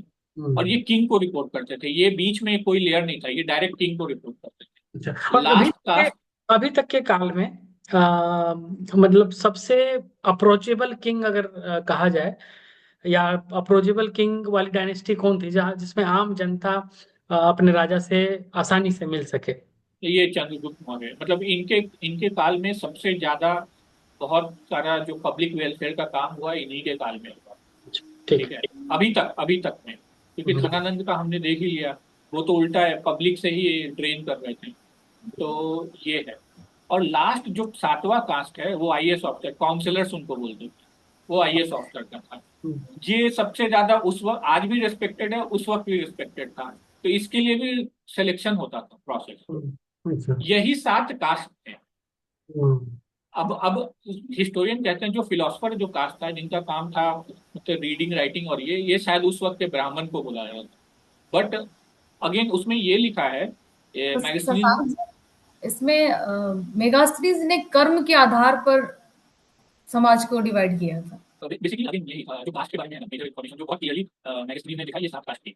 और अगेन मतलब इसके बारे में हम डिटेल ना, क्योंकि मुझे लगता है जो मैगजीन का विजिट है ना, वो इंडिया में एक एक थर्ड मतलब एक ग्रीक के लेंस से अगर हम इंडिया को देखना चाहें, तो इस पे एक पूरा एक हमारा पॉडकास्ट सेपरेट हो सकता है। मैं जो बेसिकली पॉइंट बता रहा हूँ कि हमारे उस समय का सोसाइटी कहता था, तो बेसिकली सोसाइटी इसी 7 में डिवाइडेड था। और उस समय के हिसाब से था, एक्सपेंशन के लिए उनको एक पीपल चाहिए जो मतलब हमारे जो फॉरेस्ट है उसको क्लीन करे, मेंटेन करने के लिए। बेसिकली एक-एक डिपार्टमेंट संभालने के लिए एक-एक कैटेगरी के लोगों को चिन्हित करके उनसे वो काम कराया जाना था। और कुछ और इम्पोर्टेंट पॉइंट है ये बेसिकली ये बुक है मैगजीन का इंडिका का, ये बुक है, ये लिखा जॉन मैकग्रेगल का, मैं इसी को फॉलो करता हूँ। अच्छा। तो इसमें बहुत इंडिया के लिए बहुत मतलब उन्होंने और भी बहुत सारा बात लिखा है। एक और चीज़ बोली है मतलब इंडिया के बारे में कि ये वो जब यहाँ है तो ये अजीब कंट्री, यहाँ कोई स्लेव ही नहीं है किसी का, ना ही किसी बाहर वाले को स्लेव बनाते हैं। हुँ। तो ये बहुत बड़ा बात है। उस समय जो स्लेव कल्चर जो था वो किस हद तक था, स्लेव ट्रेडिंग होता था, अलेक्जेंडर इसमें इन्वॉल्व था बहुत कुछ। यूरोपियन और हिस्ट्री ये में लोग यूरोपियन हिस्ट्री में स्लेव कल्चर का बहुत बड़ा विवरण है। हाँ, तो एक और चीज़ जो बहुत ऐसा लिखा वो मतलब मैं जो बुक में लिखा हुआ है वो all Indians are free and no one of them is slave, but Indians do not even use aliens as slave. मतलब स्लेव के बारे में भी क्या है कि अगर आप मेरे अपने तो आपको तो स्लेव बनाएंगे नहीं, लेकिन यहाँ पे जो एलियंस मतलब जो बाहर के उनको भी स्लेव नहीं बनाया जा रहा है। तो ये एक बड़ी बात। और आप एक आपको कोई मतलब थर्ड आई मतलब कोई नॉन इंडियन फॉरेन से आके बोलेगा तो ये मतलब it's a very important thing कि हमारा society As Indian culture, as Indian civilization is very different from other civilizations, I believe, right? और देखिए कि अगर जो आर्टिजन्स हैं और ये सब उनको टैक्स नहीं लगता, हुँ। और जो लेबर फोर्स है उसको आप इंजरी नहीं कर सकते हैं। मतलब अगर कोई किंग अगर 2 किंग के बीच लड़ाई होती है, तो जो लेबर है आप उसको टैक्स नहीं कर सकते। ओनली फाइटिंग जो पीपल है, जो लोग फाइट करने आ रहे हैं उसके बीच फाइट होगा, आज ये डिसाइड होगा they will be back to और काम करने वाले अपना काम कर रहे हैं। तो पहले उसमें बेसिकली वो जो सिविलियंस को हार्म नहीं करने का कांसेप्ट आज भी कहने को तो on the books by if you go by rules तो आज भी है, बट फॉलो तो कितना किया जाता है हम भी देख रहे हैं आज के परस्पेक्टिव में। लेकिन उस समय ये रूल था कि आप सिविलियंस को टच नहीं कर सकते हैं। ओके, इंटरेस्टिंग, या अच्छा, और वो पॉइंट बता रहे हैं मैगजीन के बारे में बता रहे हैं, मतलब वो लिखे हैं। हुँ। वो बोल रहा है कि ये ऑल इनहैबिटेड वेयर इंडिजिनस, ठीक है, and India did not make colony and India did not send people to make to colonise others. तो ये भी एक पॉइंट है कि यहाँ से लोग बाहर मतलब बोलते हैं ना अलेक्जेंडर विजयदत्त के लिए निकला था कंपेयर करने के, वो बोलते हैं यहाँ से लोग बाहर कंपेयर करने के लिए जा रहे हैं। हुँ। मतलब ये ठीक है। और एग्जैक्ट हाँ, एक और पॉइंट बोला है कि इंडियन जो है ना वो बहुत फ्रूडली रह रहे हैं, मतलब या कंजूसी के साथ रहना या बहुत कम पैसे में मतलब जो बोलते हैं जीवन यापन करने वाले लोग हैं, यहाँ चोरी बहुत कम है, ठीक है। और most of the houses are left unguarded, मतलब बहुत सारे घर में मतलब उतना गार्ड अनगार्डेड है। तो ये चोरी लिखा नहीं है है उस तो टाइम हाँ, तो पे। सिक्योरिटी ये नहीं बोल रहा कि चोरी नहीं है, it is very rare occurrence, अच्छा। ठीक है। ये सारे कोर्स मैगजीन्स के बुक से आप पढ़ रहे हैं, वो हाँ, सारे राइट? उसी ठीक से है। हाँ, तो अभी 7 कास्ट का आपको बता ही दिया। जी। मैगजीन में हम एक बड़ा लंबा ये रख सकते हैं। और अभी ध्यान है मैगजीन आए हैं चंद्रगुप्त के टाइम, वो विजिट करते हैं, अच्छा, ठीक है। ओके। जो उन्हीं मतलब हमारे ये मौर्य डायनेस्टी चंद्रगुप्त मौर्य के टाइम में। अब हम वापस चंद्रगुप्त मौर्य पे आते हैं, मैगजीन से शुरू लेते हैं। तो हमारा वेस्टर्न सेक्टर में मतलब बहुत सारा जो है, और इधर अलेक्जेंडर का भी ये अटैक हो चुका था पहले। उसके बाद मतलब हमारे वेस्टर्न फ्रंट पे ग्रीक्स का एकदम बहुत सारा प्लेसेस ऑक्यूपाई हो चुका था। तो एक बार चंद्रगुप्त मौर्य जब सेटल हो जाते हैं, एस्टैब्लिश हो जाते हैं, तो अभी धनानंद को हटा के धनानंद को बढ़ा के चंद्रगुप्त मौर्य एस्टैब्लिश हो जाते हैं मगध में। हाँ, मगध में। और ध्यान है कि धनानंद के समय ही ग्रीक का यवनों का बेसिकली ये जो चालुक्य था, अच्छा, ठीक है, शुरू हो गया था। हो गया। इन्वेजन आज नहीं, हाँ, इन्वेजन, सॉरी, ठीक है। हाँ, तो अब क्या है कि और चाणक्य इनसे लेने गए थे बेसिकली धनानंद के पास गए थे, भाई we need to combine and face that invader. तो अगेन एक बार चंद्रगुप्त सेटल हो गए तो चंद्रगुप्त को फिर ये भी याद दिलाएगा कि आप देखिए we have to now take care of problem going in there. तो चंद्रगुप्त अब हाँ, उस वक्त की लड़ाई वहाँ के हिल के राजा भी लड़ रहे हैं, माउंटेनियस रीजन में जो राजा रहे हैं वो उनसे लड़ रहे हैं। अब क्या होता है और एलेक्जेंडर के डेथ के बाद जो है बेसिकली उनका थोड़ा सा क्या बोलेंगे जो झील था कि आगे बढ़ने का, उसमें थोड़ा सा डेंट आया, उसमें उनमें वो भी रिसीड कर रहे थे, वो फोर्स रिसीड हो गए। और उसको उधर से ग्रीक को जो हेड कर रहे थे वो सेक्युलस निक्टर बोलते थे, वो उधर से लीड कर रहे थे ग्रीक साइड में। तो अब चंद्रगुप्त क्या करते हैं क्या ये कि अलेक्जेंडर के आगमन का जो जो इन्वेजन की जो कहानी है वो चंद्रगुप्त मौर्य या फिर मगध के थे, इनके साथ इनका टसल या फिर इनके साथ इनका कोई वॉर नहीं का नहीं नहीं कन्फ्रंटेशन नहीं हुआ। वो धनानंद के टाइम चालू हो गया था। और मेन जो कहानी अगर आप पढ़ेंगे तो अलेक्जेंडर का पोरस के बारे में बहुत हाँ, अलेक्जेंडर main question है। और अगेन वो डिबेटेबल है। तो अब जो हम लोग पहले पढ़े थे कि अलेक्जेंडर आया, पोरस से लड़ा, पोरस की बहुत सीरियस बैटल हुआ, और अलेक्जेंडर को सरप्राइज था कि भाई हाथी जैसा भी कोई चीज अटैक करती थी, यहाँ के राजा गजपति बन के उसके ऊपर सवार होकर अटैक करते थे, ठीक है। तो वो बड़ा ओवरवेल्ड हुआ और फिर भी मतलब उसने कुछ वॉर टैक्टिक्स किया। और उस टाइम मानसून का सीजन था, जब वो इन्वेड किया तो इंडिया में मानसून का सीजन था और उसके फोर्सेस को ऑलरेडी प्रॉब्लम स्टार्ट हो गया था। लेकिन फिर भी लेकिन हैविंग सेड दैट कि वो पोरस को हरा देता है, पोरस को हरा देता है और पोरस कैप्चर हो जाके उससे पूछा जाता है तुम्हारे साथ क्या सलूक है। तो पोरस बोलता है वही एक राजा था जो शुरू किया जा सकता है, वही मेरे साथ किया। और ये सुनको इतना ओवरवेल्ड और कुछ होता नहीं क्या कि वो फिर वापस नीचे चला जाता है। तो बहुत सारे हिस्टोरियन उसको बोलते हैं इट्स नॉट करेक्ट, और ये डिबेटेबल भी है। कुछ लोग बोलते हैं देयर इज एनफ एविडेंस कि हां ऐसा ही हुआ था, लेकिन कुछ लोग बोलते हैं जो all the way Iran cover करके इस मतलब हिंदू कुश और ये सब कवर करके जीतने आया था, वो जीत के वापस क्यों चला जाएगा? मतलब इट डजंट मेक सेंस। आप घर से चले हो एक काम करने के लिए और आप ऑल द वे आपको सक्सेस मिल रहा है, सडनली आप अपने आप इतने केवल लोग सबको हरा दिया, फिर सडनली ओवरनाइट आपका हार्ट चेंज हो रहा है और आप चले जा रहे हो, तो मतलब इट डजंट मेक सेंस। तो इसको डिबेटेबल भी बोला जाता है कि कुछ लोग बोलते हैं कि नहीं उनके उनके जो फोर्सेस थे उनको शायद सीरियस डेंट लगा। और यहाँ पे भी अब हाँ, ये भी है कि कहा जाता है कि वो तो एलिफेंट वारफेयर उन्होंने फर्स्ट टाइम देखा था। एलिफेंट वारफेयर फ्रंटल जो रैंक है उसको ब्रेक कर देता था। तो कहा जाता है कि वो ये सोचे कि ये तो अभी वेस्टर्न फ्रंट है, डीप इनसाइड जब हम मर जाएंगे तो और बड़े-बड़े भाग राजा लोग हैं, किंग है, बड़ा-बड़ा वही हमारा महाजनपद है, उनके पास कितने हाथी होंगे। तो उनके हम बच नहीं कहाँ, मतलब इवन तो दे वर विनिंग, ये टेरेन उनके लिए तो एलियन ही है। हाँ, न्यू था। तो उनके जो फाइटिंग फोर्सेस है उनका मोरल बहुत डाउन हुआ और वार के दौरान ही शायद वो इंजर्ड हो जाते हैं एलेक्जेंडर, और वो जाते हैं फाइनली शायद ऑन द वे बेबीलोन में जाकर उनका शायद डेथ हो जाता है। ठीक है, तो ये भी एक पैरेलल बहुत सारे हिस्टोरियन का था कि अब किंग रहा नहीं तो एक मोरल डाउन हो गया था। एनीवेज, तो वो ये सब राजानंद के पीरियड का मैं बता रहा हूँ, अभी हम चंद्रगुप्त पे आ चुके हैं, सॉरी। तो एक बार ब्रिटिश को आदत लग गया, ये पोरस बॉर्डर हो गया था, तो उनको आदत लग गया, तो करते क्या, तो आपको सेकुलर निकल के अंदर वो इधर ना होता है, उनको हेड करा था इधर का जो भी उनका क्या बोलते हैं वेस्टर्न फ्रंट पे जो भी उनका इंकर्जन था उनके अंदर हो रहा था। और कहा जा रहा है कि चंद्रगुप्त के टाइम वो रिसीड भी मतलब जो भी कैप्चर थे उसने रिसीड भी कर रहे थे उनके जो फोर्सेस थे। तो क्या अभी चाणक्य और चंद्रगुप्त मिलके अभी हिल के जो राजा थे, हिल किंग्स के साथ मिलके और उधर के लोकल लॉर्ड्स के साथ मिलके ये लोग एक कंबाइंड फोर्स क्रिएट करते हैं और निकल सेकुलर निकल को इस तरह हरा दिया जाता है। मतलब एक डिफीट अगेन ये भी डिबेटेबल, कुछ लोग बोले नहीं नहीं हराया जाता है, बट हम जो कंटेम्परेरी जो कॉमन है कि सेकुलर निकल को हरा दिया जाता है और मैरिज अलायंस एस्टैब्लिश किया जाता है कि उनकी जो बेटी है हेलेना, उनसे इनकी शादी होती है। अलेक्जेंडर ठीक है, सॉरी, चंद्रगुप्त। चंद्रगुप्त मौर्य नहीं। चंद्रगुप्त एक चीज याद रखिएगा, ये चंद्रगुप्त मौर्य, आगे भी एक चंद्रगुप्त हाँ, है, correct. We should not get confuse, this is Chandragupta Maurya of Maurya dynasty. ठीक है, आगे और ये बताया कि ग्रीक इंकर्जन था तो मैगजीन में इन्हीं के टाइम आए थे, और अभी भी हम बीसी की बात करें, बिफोर क्राइस्ट, ये सारा भी बिफोर क्राइस्ट चल रहा है। ठीक है, एक और चीज जो इनके टाइम मेजर चेंज हुआ, अब ये तो इनसे हेलेना की शादी हो गई, things settle down there, but आप सोचिए एक्सपेंशन का कहां तक हो गया, काफी लंबा एक्सपेंशन था। ठीक है, इन्होंने क्या किया कि किंगडम को फिर से डिवाइड किया। ये हम समझते हैं कि यवन जो थे सेकुलर्स जब युद्ध हारे चंद्रगुप्त मौर्य से, तो उसके बाद ये अभी तक वेस्टर्न इंडिया के वेस्टर्न बॉर्डर्स पर ही थे, वेस्टर्न स्टेट्स रीजन में ही थे। वेस्टर्न नहीं, वेस्टर्न रीजन में भी थे, और दूसरा एक और चीज था, बॉर्डर का फोकस था, तो बहुत सारे ग्रीक्स जो है ना वो लोकल कल्चर में एसिमिलेट नहीं होना चालू हो गए थे। अच्छा। हाँ, ये और इंडिया में मतलब अगर इंडिया में ये भी कल्चर है कि अगर आप क्या बोलते हैं इनएबिलिटी भाव से नहीं आएंगे तो पीपल एक्सेप्ट यू इन मतलब एक्सेप्टेंस वाली बात। जहाँ पे आपको कोई ये नहीं है कि आप जैसे नहीं, जैसे मैगजीन्स में लिखा हुआ था कि यहाँ कोई किसी को स्लेव नहीं बनाता है। पहले तो सबसे बड़ा डर ये होता था कि आप एक एलियन सोसाइटी में जाएंगे तो you will be captured and traded as slave, यहाँ उनको ऐसा नहीं था। ठीक है, तो वो एसिमिलेट भी हो रहे थे, लोग शादी भी हो रही थी, वहाँ की लोकल पॉपुलेशन में शादी भी होना चालू हो गया था, तो ये सब चल रहा था। मींस यवन और इंडियंस के बीच में। हाँ, मतलब जो कंटेम्पररी इंडिया था उसमें, ठीक क्योंकि इंडिया अगर हम बोलेंगे तो एक बॉर्डर तो बहुत बार चेंज भी हो रहा है। हाँ, करेक्ट। हाँ, और मैगजीन्स लिख रहा है इंडिया इंडिया को जो शेप बताया वो क्वाड्रिलेटरल शेप का बताया मैगजीन। अच्छा। तो मतलब इसलिए मतलब आज के इंडिया से उसको कंपेयर नहीं कर सकते। कंपेयर नहीं कर सकते, राइट। ठीक है, तो अब चंद्रगुप्त के पीरियड के टाइम क्या हुआ कि पूरे किंगडम को है ना चार भाग में डिवाइड किया गया। ठीक है, चार मेजर पार्ट में डिवाइड किया, तक्षशिला, उज्जैन, पाटलिपुत्र और स्वर्णगिरी। ठीक है, ये मेजर पार्ट में डिवाइड हुआ। ये अगेन ये पीरियड बहुत अगर कोई मतलब मेजर कोई वॉरफेयर नहीं हुआ इस पीरियड में, बहुत सारा एक क्या बोलते हैं डैम्स के बारे में मतलब मेंशन मिलता है कि डैम्स क्रिएट किए गए क्योंकि फ्लडिंग का भी सिचुएशन चालू हो गया था, तो डैम्स बनाए गए थे। और चंद्रगुप्त मौर्य के बाद होता है इसकी वजह पीपल किंग के लोगों के बीच फेमस थी। और ये ना जो बोलते हैं ना ये जो ऑन थ्रोन आए, मतलब ये एक सर्टिफिकेट नहीं आए, he has grown through the ranks. एक होता है ना शिट कि ऑल द हीट जो देख के बनता है, मतलब हर फेस को देख के बनता है, तो ऐसा नहीं था कि कोई इंटेलिजेंस कॉन्स्पिरेसी कर रहा है तो बस कर दिया और इनको हटा दिया। तो ही बिकॉज़ ये ग्रोन मतलब ही face king all the way through the rank, तो इनको पता था कि स्टेट ऑफ अफेयर्स कैसे हो सकता है। इनके समय में ये भी था, क्या बोलते हैं जो अपना बेसिकली जासूस आपको क्या बोलेंगे? स्पाइस स्पाइस नहीं, सॉरी उसका एक हिंदी में भी नाम है, गुप्तचर, यस। अच्छा, गुप्तचर, हाँ। गुप्तचर, हाँ, उनका नेटवर्क इन्होंने फैलाया। पहले ये इस तरह से नहीं, आप देखेंगे शुरू के रिफॉर्मेटिव ईयर में तो ऐसे निकला कि जैसे-जैसे किंगडम बड़ा हो रहा है, किंग जो नया डायनेस्टी आ रहा है, एक नया चीज़ हो रहा है, इन्होंने बेसिकली वो इंक्रीज़ किया स्पाइस को, इस प्रकार गुप्तचर को। इसका कुछ ऐसा भी हो सकता है कि ये कोई राजा के बेटे राजा बनने वाले राजा नहीं थे, कोई प्रिंस नहीं थे जो राजा बन गए। ये और ये नॉर्थ के किंग थे, तो ये अभी डिबेटेबल, बट ये है कि इनके लिए स्टेट पे बहुत कुछ था। तो इनको तो अपने आप को मेंटेन करने के लिए बहुत चीज़ करना था। बट दिस इज़ हाउ, ऐसे ही होता है, कोई सिविलाइजेशन एकदम ग्रो करती है, स्लोली ग्रो करती है, पीक पे जाके फिर डिक्लाइन होता है।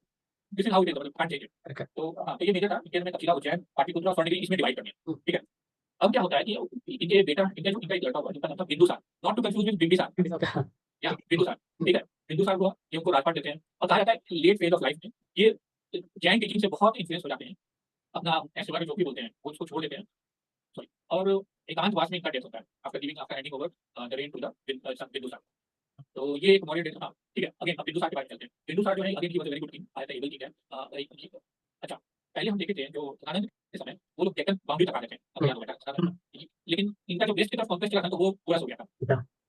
ठीक है, तो ये फिर से अपने डेक्कन के पार्ट को फॉर्मेटेबल बनाते हैं और ये सीधा अफगानिस्तान तक अपने फ्रंटियर पर ले जाते हैं। अच्छा, बिंदुसार। अब हाँ, और जो यवन लोग थे उनको मतलब रिसीड करते करते करते अफगानिस्तान, पूरा पूरा अफगानिस्तान नहीं, अफगानिस्तान जो मॉडर्न डे पाकिस्तान के बाद का जो अफगानिस्तान है वहाँ तक एक्सपेंड करते हैं। और इनके बारे में कहा जाता है ये फर्स्ट ग्लोबल इंडियन किंग बने। ठीक है, इन द सेंस बहुत बड़ा एम्पायर था। अब ये एम्बेसडर भेजने लगे, अब ये एम्बेसडर दूसरे कंट्री में भेजने लगे, तो इनको कहा जाता है first global king in terms of उनके पास एम्बेसडर्स था, जो हिंदी में एम्बेसडर बोलते हैं। ठीक है, बहुत एक्सपेंशन हुआ, बहुत वेलफेयर वर्क हुआ। इनके समय भी कुछ प्रॉब्लम आया, अगर उस प्रॉब्लम में जाएंगे तो बहुत डिटेल लगेगा, हम आई वन वेरी फास्ट। तो बिंदुसार के आगे उनके भी 4 बेटे थे, कुछ लोग बोलते हैं 11 थे, जिसमें से ये 2 बेटे जो मेन जिनका नाम है, एक है सुशील और सबसे छोटे वाले का नाम अशोक। अब अशोका द ग्रेट जो है वो बिंदुसार के सबसे छोटे बेटे थे। अच्छा, अशोक के बारे में ये है, ये सबसे छोटे थे, इनको कुछ प्रॉब्लम था बेसिकली, इनको कोई डिजीज प्रॉब्लम था, ये हाइट में छोटे थे, कुछ तो इनको प्रॉब्लम था। तो जो बिंदुसार का फर्स्ट चॉइस जो थे ना, वो सुशील थे, कॉटन थ्रोन। ओके। ठीक है, और बिंदुसार के और भी कहा जाता है, उनके और स्टेप्स भी थे, हंड्रेड्स। ठीक है, तो ये था। तो अशोक बिंदुसार चाहते थे कि सुशील को हम राजपाट दें। ठीक है, इसी बीच क्या होता है, और एक बात मतलब सबको पता था कि यही होगा, बट इसी बीच क्या होता है, तक्षशिला में है ना, जो उनका अभी आपको याद होगा कि तक्षशिला में अपना 4 डिवाइड थे, इसमें तक्षशिला भी था, तो तक्षशिला में अनरेस्ट चालू हो जाता है। तो बिंदुसार जो है अशोक को भेजते हैं। ठीक है, अशोक वहाँ पे बहुत अच्छे से मैनेज करके चले आते हैं। ठीक है, और तो अब क्या होता है, कोर्ट में ये होने लगता है कि मतलब कुछ लोग अशोक के सपोर्ट वाले लोग ये चाहते हैं, अशोक भी अगेन ही वाज वेरी क्या बोलते हैं, महत्वाकांक्षी, वेरी एम्बिशियस। तो इसके सपोर्ट में कुछ लोग आ गए। ठीक है, अगेन ये हर किस्म होता है कि लोग डिवाइडेड है। ठीक है, अशोक के सपोर्ट में आ गए, और अशोक को अभी तक बिंदुसार अभी मतलब प्रोमिनेंट मतलब किंग थे, और ऐसा नहीं था कि पहले की तरह किसी को किंग को बैठ गए। तो क्या हुआ, इसी बीच शायद शायद नॉट रॉन्ग, उज्जैन में कुछ प्रॉब्लम होता है। उज्जैन में प्रॉब्लम होता है, तो इस बार जो बिंदुसार के एक कोई मंत्री रहते हैं, नाम अभी नहीं याद आया, जो कि अशोक का इन साइड मतलब ऑन द राइट साइड, वो अशोक को चाहते थे। तो वो क्या बोलते हैं कि देखिए, अगर अशोक तक्षशिला में कंट्रोल करके आ गए हैं, अगर इनको और पब्लिक के बीच फेमस हो गए, आप सुशील को अगर बनाना चाहते हैं तो उनको भी एक मौका मिलना चाहिए। तो सुशील को शायद उधर भेजा जाता है कि go and take the control और कांग्रेस को ये करो, काम करो। तो इसी बीच जब वो जाते हैं तो अशोक समझ गए कि दिस इज द अपॉर्चुनिटी ये, और बिंदुसार का हेल्थ डिक्लाइन पे था। ठीक है, तो अशोक उनको बोलते हैं, ऑप्शन देते हैं, शायद बोलते भी नहीं, ऑप्शन देते हैं कि मेरे को ना आप टेम्पररी हायर पोजीशन पर, ठीक है, in the absence of elder Sushil. और बिंदुसार के बाद बहुत बुरा लग जाता है, और बिंदुसार समझ गए कि now the plot is set. ठीक है, और इसके बीच का स्टोरी बहुत क्लियर नहीं है, बट अशोक के पास बिकॉज अब तो कोई था नहीं थ्रोन को चैलेंज करके, जो मेन थे सुशील वो थे नहीं। अशोक के साथ वहां पे अपना कैप्चर नहीं किया, मतलब force around the throne raise कर लिया, और उन्होंने क्या किया, अब जो हमारे पास वेस्टर्न फ्रंट पे ग्रीक्स थे, उसमें से जो मर्सिनरीज थे, जो पैसा देके लड़ते हैं आपके, उसको बुला लिया, उसको बुला लिया, और जब ये सुशील आए तो इनका मर्डर करा दिया अच्छा। अशोक ने। और कहा जाता है अपने और 100 स्टेप्स ब्रदर्स का, उसका भी मर्डर कराया।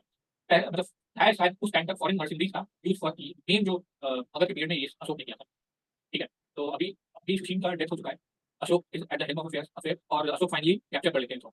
ठीक है, Ashok again was very ambitious, but Ashok को ये अंडरस्टैंडिंग था कि अगर rule of the law can only B established through terror.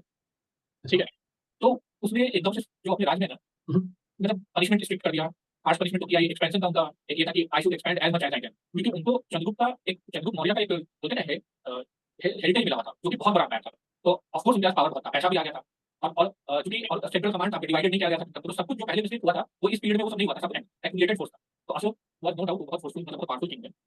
और फिर क्या हुआ कि अशोक थ्रोन पे आए, अशोक के थ्रोन पे आने के बाद अशोक ने, और कलिंग जो है, अब अशोक को क्या चाहिए था कि हम अब आपको याद है कि चंद्रगुप्त के टाइम में ही सॉरी इनके बिंदुसार के टाइम में ही हम लोग मतलब बिहार का जो है वो ग्लोबल किंग बन गए थे। तो ग्लोबल किंग बनने के लिए you need to have a sea route access, Magadha landlocked था, तो उनको वेस्ट बंगाल के पास का जो सी रूट्स है वो चाहिए, और वो सब, और उस वक्त कलिंग एक राज्य था, मतलब आपने हमने जैसा पहले डिस्कस किया, और इनका कंट्रोल शायद उस वक्त कम था, तो वो सी रूट के लिए इन्होंने कलिंग पे इन्वेट किया। ठीक है, एक बार ब्रूटल बैटल, बहुत लोग मारे, मतलब उसमें कहा जाता है जो पहली बार ऐसा हुआ कि जो सिविलियन थे उनको भी मारा गया।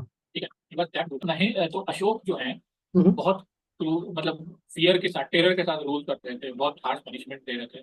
पब्लिक ने उस मतलब इनके इस नेचर के कारण पब्लिक में वो चंड अशोक के नाम से फेमस हो गया। ठीक है, तो हाँ, और Kalinga rule was one of the most violent phase जो बोला जाता है अशोका के हिस्ट्री में। मैं कौन थे कलिंग के राजा, कौन थे जिनसे? कलिंग के राजा एक्चुअली मुझे अभी रिकलेक्ट नहीं हो रहा है। ओके, कोई बात नहीं।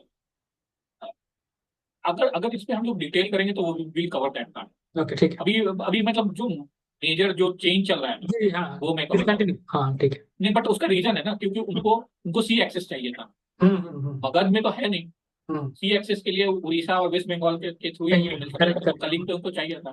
तो that was the case. Again ये सब कहने का है, किंग को है ना हमेशा एक्सपेंशन चाहिए होता है। अब see root may be one of the reason, but ultimate जो उनका जो मोटिव होता है ना, जो जो उनको ज्यादा मोटिवेट करता है, वो यही है, एक्सपेंशन ऑफ द रीजन। या तो अगेन ये, हाँ, ये इट वाज सो मतलब violent Kalinga war. On the hind side Kalinga war के बाद अशोक को रियलाइज हुआ कि दिस इज वेरी टेरिबल, और वो कहा जाता है he was in a period of remorse for long time, even though he was a Buddhist, उसको बहुत रिमोर्स हुआ, मतलब even though he was a Buddhist he later on realise कि व्हाट आई हैव डिड। तो उनको काफी मतलब he was बहुत अंदर से वो टूट गए। कहा जाता है ना कि अगर आदमी अगर कोई अगर आप पे वायलेंट करे तो आप शायद नहीं टूटेंगे, लेकिन जब आप अंदर से टूटेंगे तो उससे ज्यादा आप टूट भी नहीं सकते। गिल्ट से जब गिल्ट सब गिल्ट अगर आपके पास है तो वो आपके पास हमेशा आपको परेशान करेगा। करेक्ट। तो यही इनके साथ हुआ। अब ये जो हुए ये ही एक रात में नहीं भागे।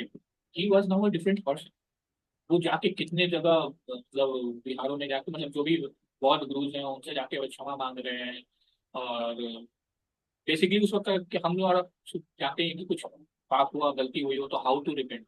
हम्म। तो वो जा रहे हैं बहुत वहां डोनेशन दे रहे हैं ये दे रहे मतलब कुछ लैंड ग्रांट दे रहे हैं मतलब just to get rid of this guilt hmm. Feeling. और इन दिस प्रोसेस वो बहुत डोसाइल भी हो रहे हैं।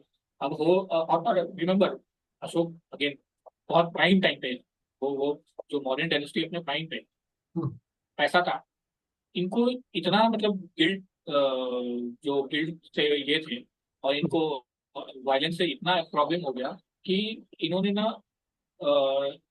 फ्री एक्सचेंज देना चालू किया। वो लोग पब्लिक में ना फ्री में बहुत चीज बांटना चालू किया और हम्म। ओनली फॉर द पर्पस कि वायलेंट मत हुई। वो हम्म। यहाँ मतलब और इन्होंने ये डॉक्यूमेंट ये करवाया इनका जो पांडुलिपि है उसमें ये लिखवाया कि अगर कोई आपसे डिफरेंट फेथ का भी है ना और अगर आप उससे लड़ रहे हो तो it means you are not a good you have not you understood your faith very well. तो जो गांधी जी का हम शुरू में डिस्कस कर रहे थे जो महात्मा गांधी का जो वायलेंस का नॉन वायलेंस का कॉन्सेप्ट है हम्म। बेसिकली उसको सबसे ज्यादा जो प्रैक्टिस किया वो अशोक ने किया। Mean this this new Ashok not the Chand Ashok but post Kalinga war Ashok. Post करेंगे और और उसका turning point of his life भी कहा जाता है।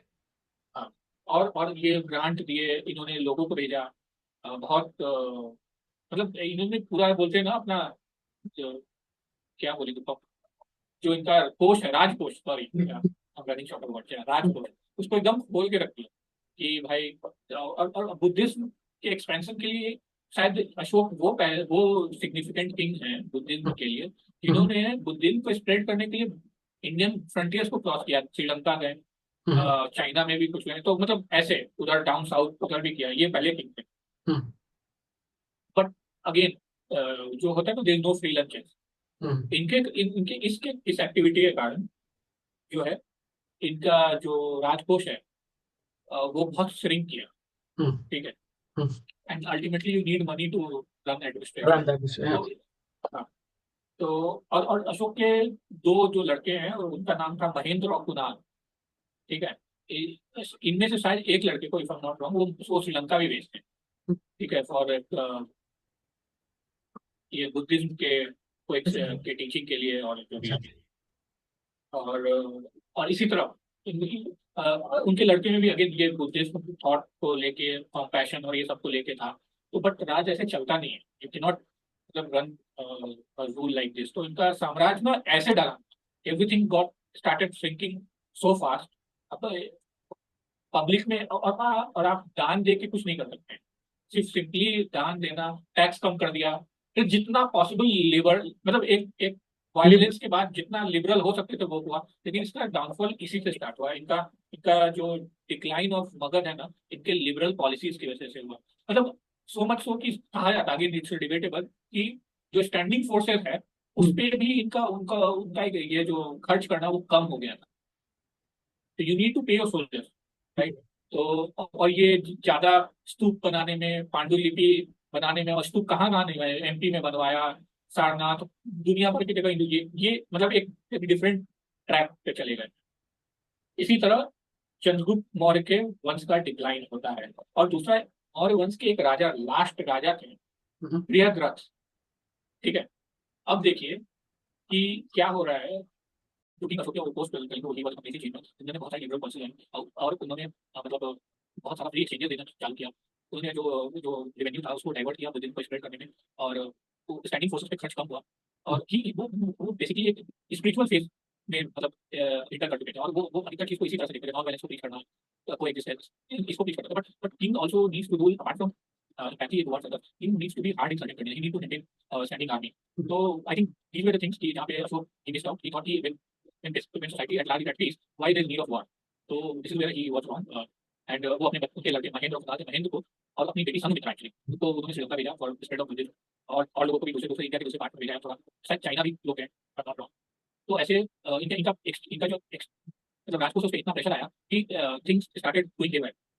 और इसी तरह and this led to the decline of Mughal empire. But again sorry sorry sorry Mughal empire.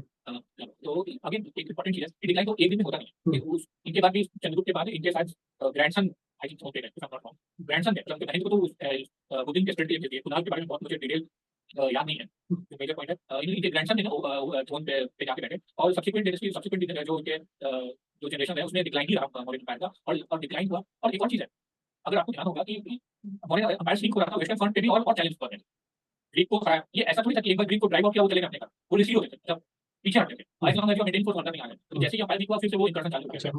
ठीक है, तो लास्ट जो मौर्य एम्पायर का नाम था बृहद्रथ, मॉडर्न किंग सॉरी, जो मॉडर्न किंग थे वो का नाम था बृहद्रथ। बृहद्रथ को जो मिला, जो सब्सिक्वेंट जनरेशन जो उनको मिला, वो एक रिलेटिवली वीकर मगध था। ठीक है, और फोर्स भी उस तरह से नहीं थी। तो कहा जाता है कि इनके एक जनरल हुआ करते थे, इनका नाम था पुष्यमित्र।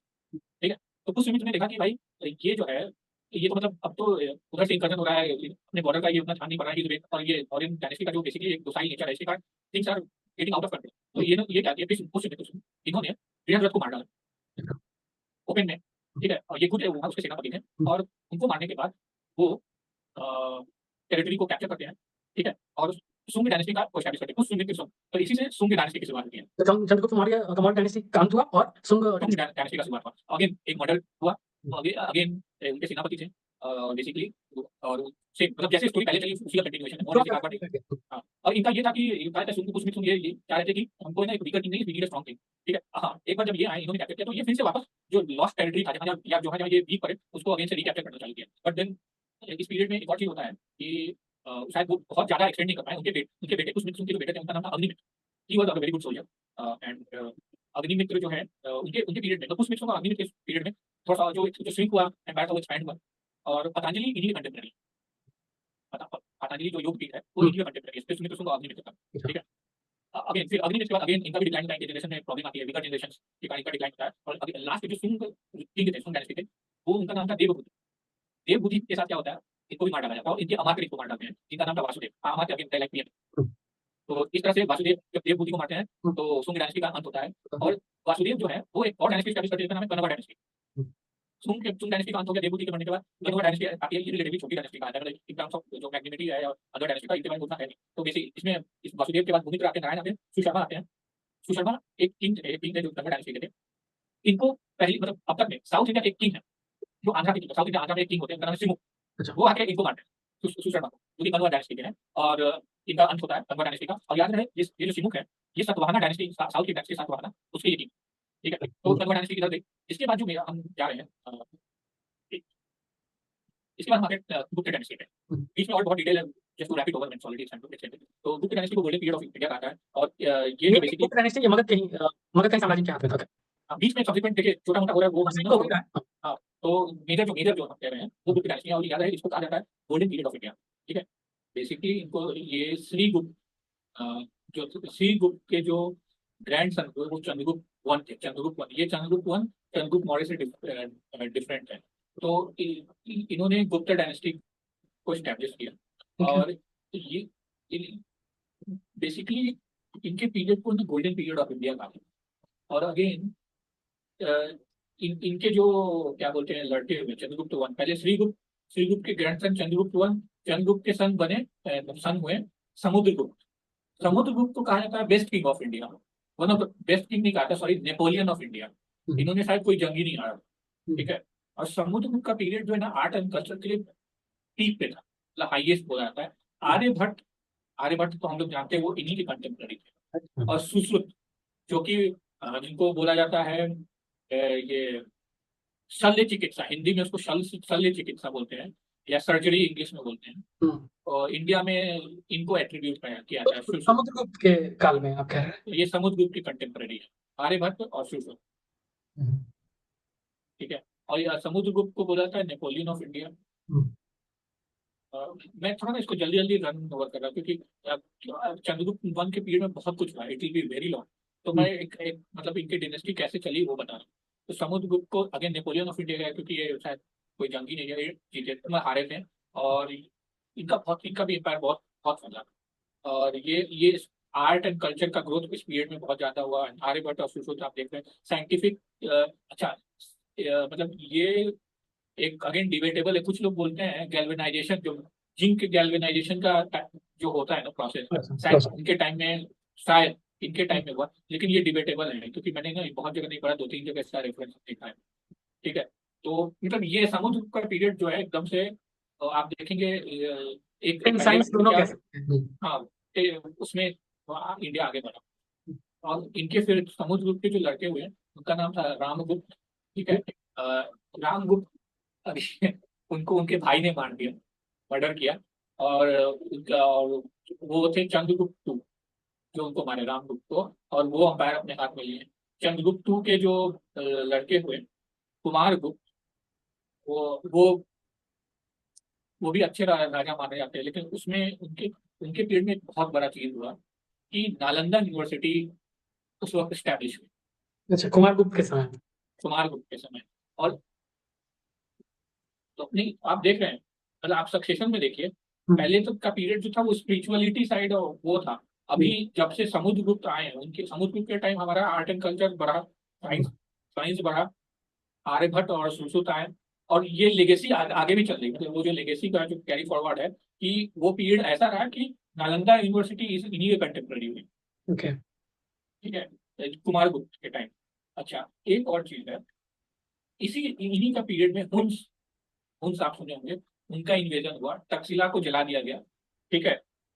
और ये कुमार गुप्त ने ही हुन्स के खिलाफ मतलब अटैक उनके उनको डिफीट किया हुन्स। ठीक है। हुन्स भी अगेन फॉरेन इन्वेडर्स, और उनको डिफीट किया, उनको मतलब बैक पुश किया। लेकिन एक चीज और हुआ कि हुन्स जो है ना, ग्रीक से ज्यादा इंडिया में एसिमिलेट हुए। हुन्स यहाँ आए, सैविज्म को एक्सेप्ट किया, बुद्धिस्ट बने, जैन फेथ को एक्सेप्ट किया। तो जो डिग्री ऑफ एसिमिलेशन है, लोग कहते हैं हुन्स का ज्यादा था देन ग्रीक्स। ओके। ठीक है। तो यही मेजर जो हमारा बिहार के जो यही मेजर डायनेस्टी है। अब इसके बाद जो हमारा पीरियड आएगा उसमें एक राजा हर्ष, हर्ष है, वो हिंदू किंग है। उनके टाइम चाइनीज ट्रैवलर आते हैं, वो नालंदा विजिट करते हैं, 16 साल इंडिया में रहते हैं। और हर्ष ये हिंदू किंग होने के, हिंदू किंग थे, लेकिन वो बहुत ज्यादा उनको रेस्पेक्ट देते हैं। अब वो चाइनीज ट्रैवलर बोल रहे हैं, मतलब वो अपना वो बोलते हैं कि जो रेस्पेक्ट इंडिया में एज ए फॉरेनर मेरे को मिला, मतलब ही वॉज ओवर वेल। और वो जब आते हैं तो उस टाइम चाइना में मतलब ब्लडशेड चल रहा था। और चाइना में एक रूल था कि लोकल चाइना छोड़ के इधर नहीं आ सकता, मतलब आप बाहर नहीं जा सकते। वो इस रूल को तोड़ते हुए इधर आते हैं। कौन ठीक थे है। वो कौन से foreign traveller? Not on Fa-Hien थे, अच्छा। मतलब आई आई करेक्ट वन हाँ, सेकंड। ठीक है, रीवेरीफाई करके कंफर्म कर। ओके। उनका नाम क्योंकि चाइनीज नाम है ना, बड़ा फाइयान तो एक डेफिनेटली ट्रैवलर थे, तो शायद वही थे। तो, हाँ, 1 मिनट, जस्ट 1 मिनट, एक बार स्टॉप करेंगे क्या? सॉरी, एक्चुअली फाइयान नहीं थे, आप इसको करेक्ट कर लीजिएगा। वो ट्रैवलर थे ह्यूएन सैंग। अच्छा।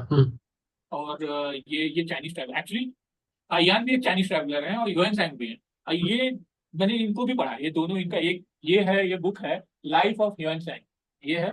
और और ये बुक तो फाइयान की है, चाइनीज, ये इंडिया आए तो उस पर पूरा बुक लिखा हुआ है। तो अगेन ये ना एक एक सेपरेट, मतलब इसे पॉडकास्ट सकता है, वो इंडिया में क्या देखे क्या नहीं देखे। नालंदा में गए, नालंदा में सीखे, नालंदा से उस वक्त कोरिया लोग जाते थे, सॉरी, कोरिया से लोग नालंदा आए पढ़ने के लिए। और नालंदा में बुद्धिज्म के अलावा एस्ट्रोनॉमी और मेडिसिन, मेडिसिन, अच्छा, आर्किटेक्चर सिखाया जाता था उस वक्त नालंदा में। तो अगेन ये हर्ष के टाइम हो रहा था। तो हम इस पे एक सेपरेट पॉडकास्ट रख सकते हैं। ओके। अभी के लिए आई थिंक जो मेजर, जो एंशियंट इंडिया का, जो बिहार का जो स्टोरी है, वो हमने कवर कर लिया है। इसके बाद फिर और है, उसके बाद मॉडर्न इंडिया भी है, अगेन इस्लामिक इन्वेजन, उसके बाद ब्रिटिश का है। तो we can carry that on later podcast. या श्योर।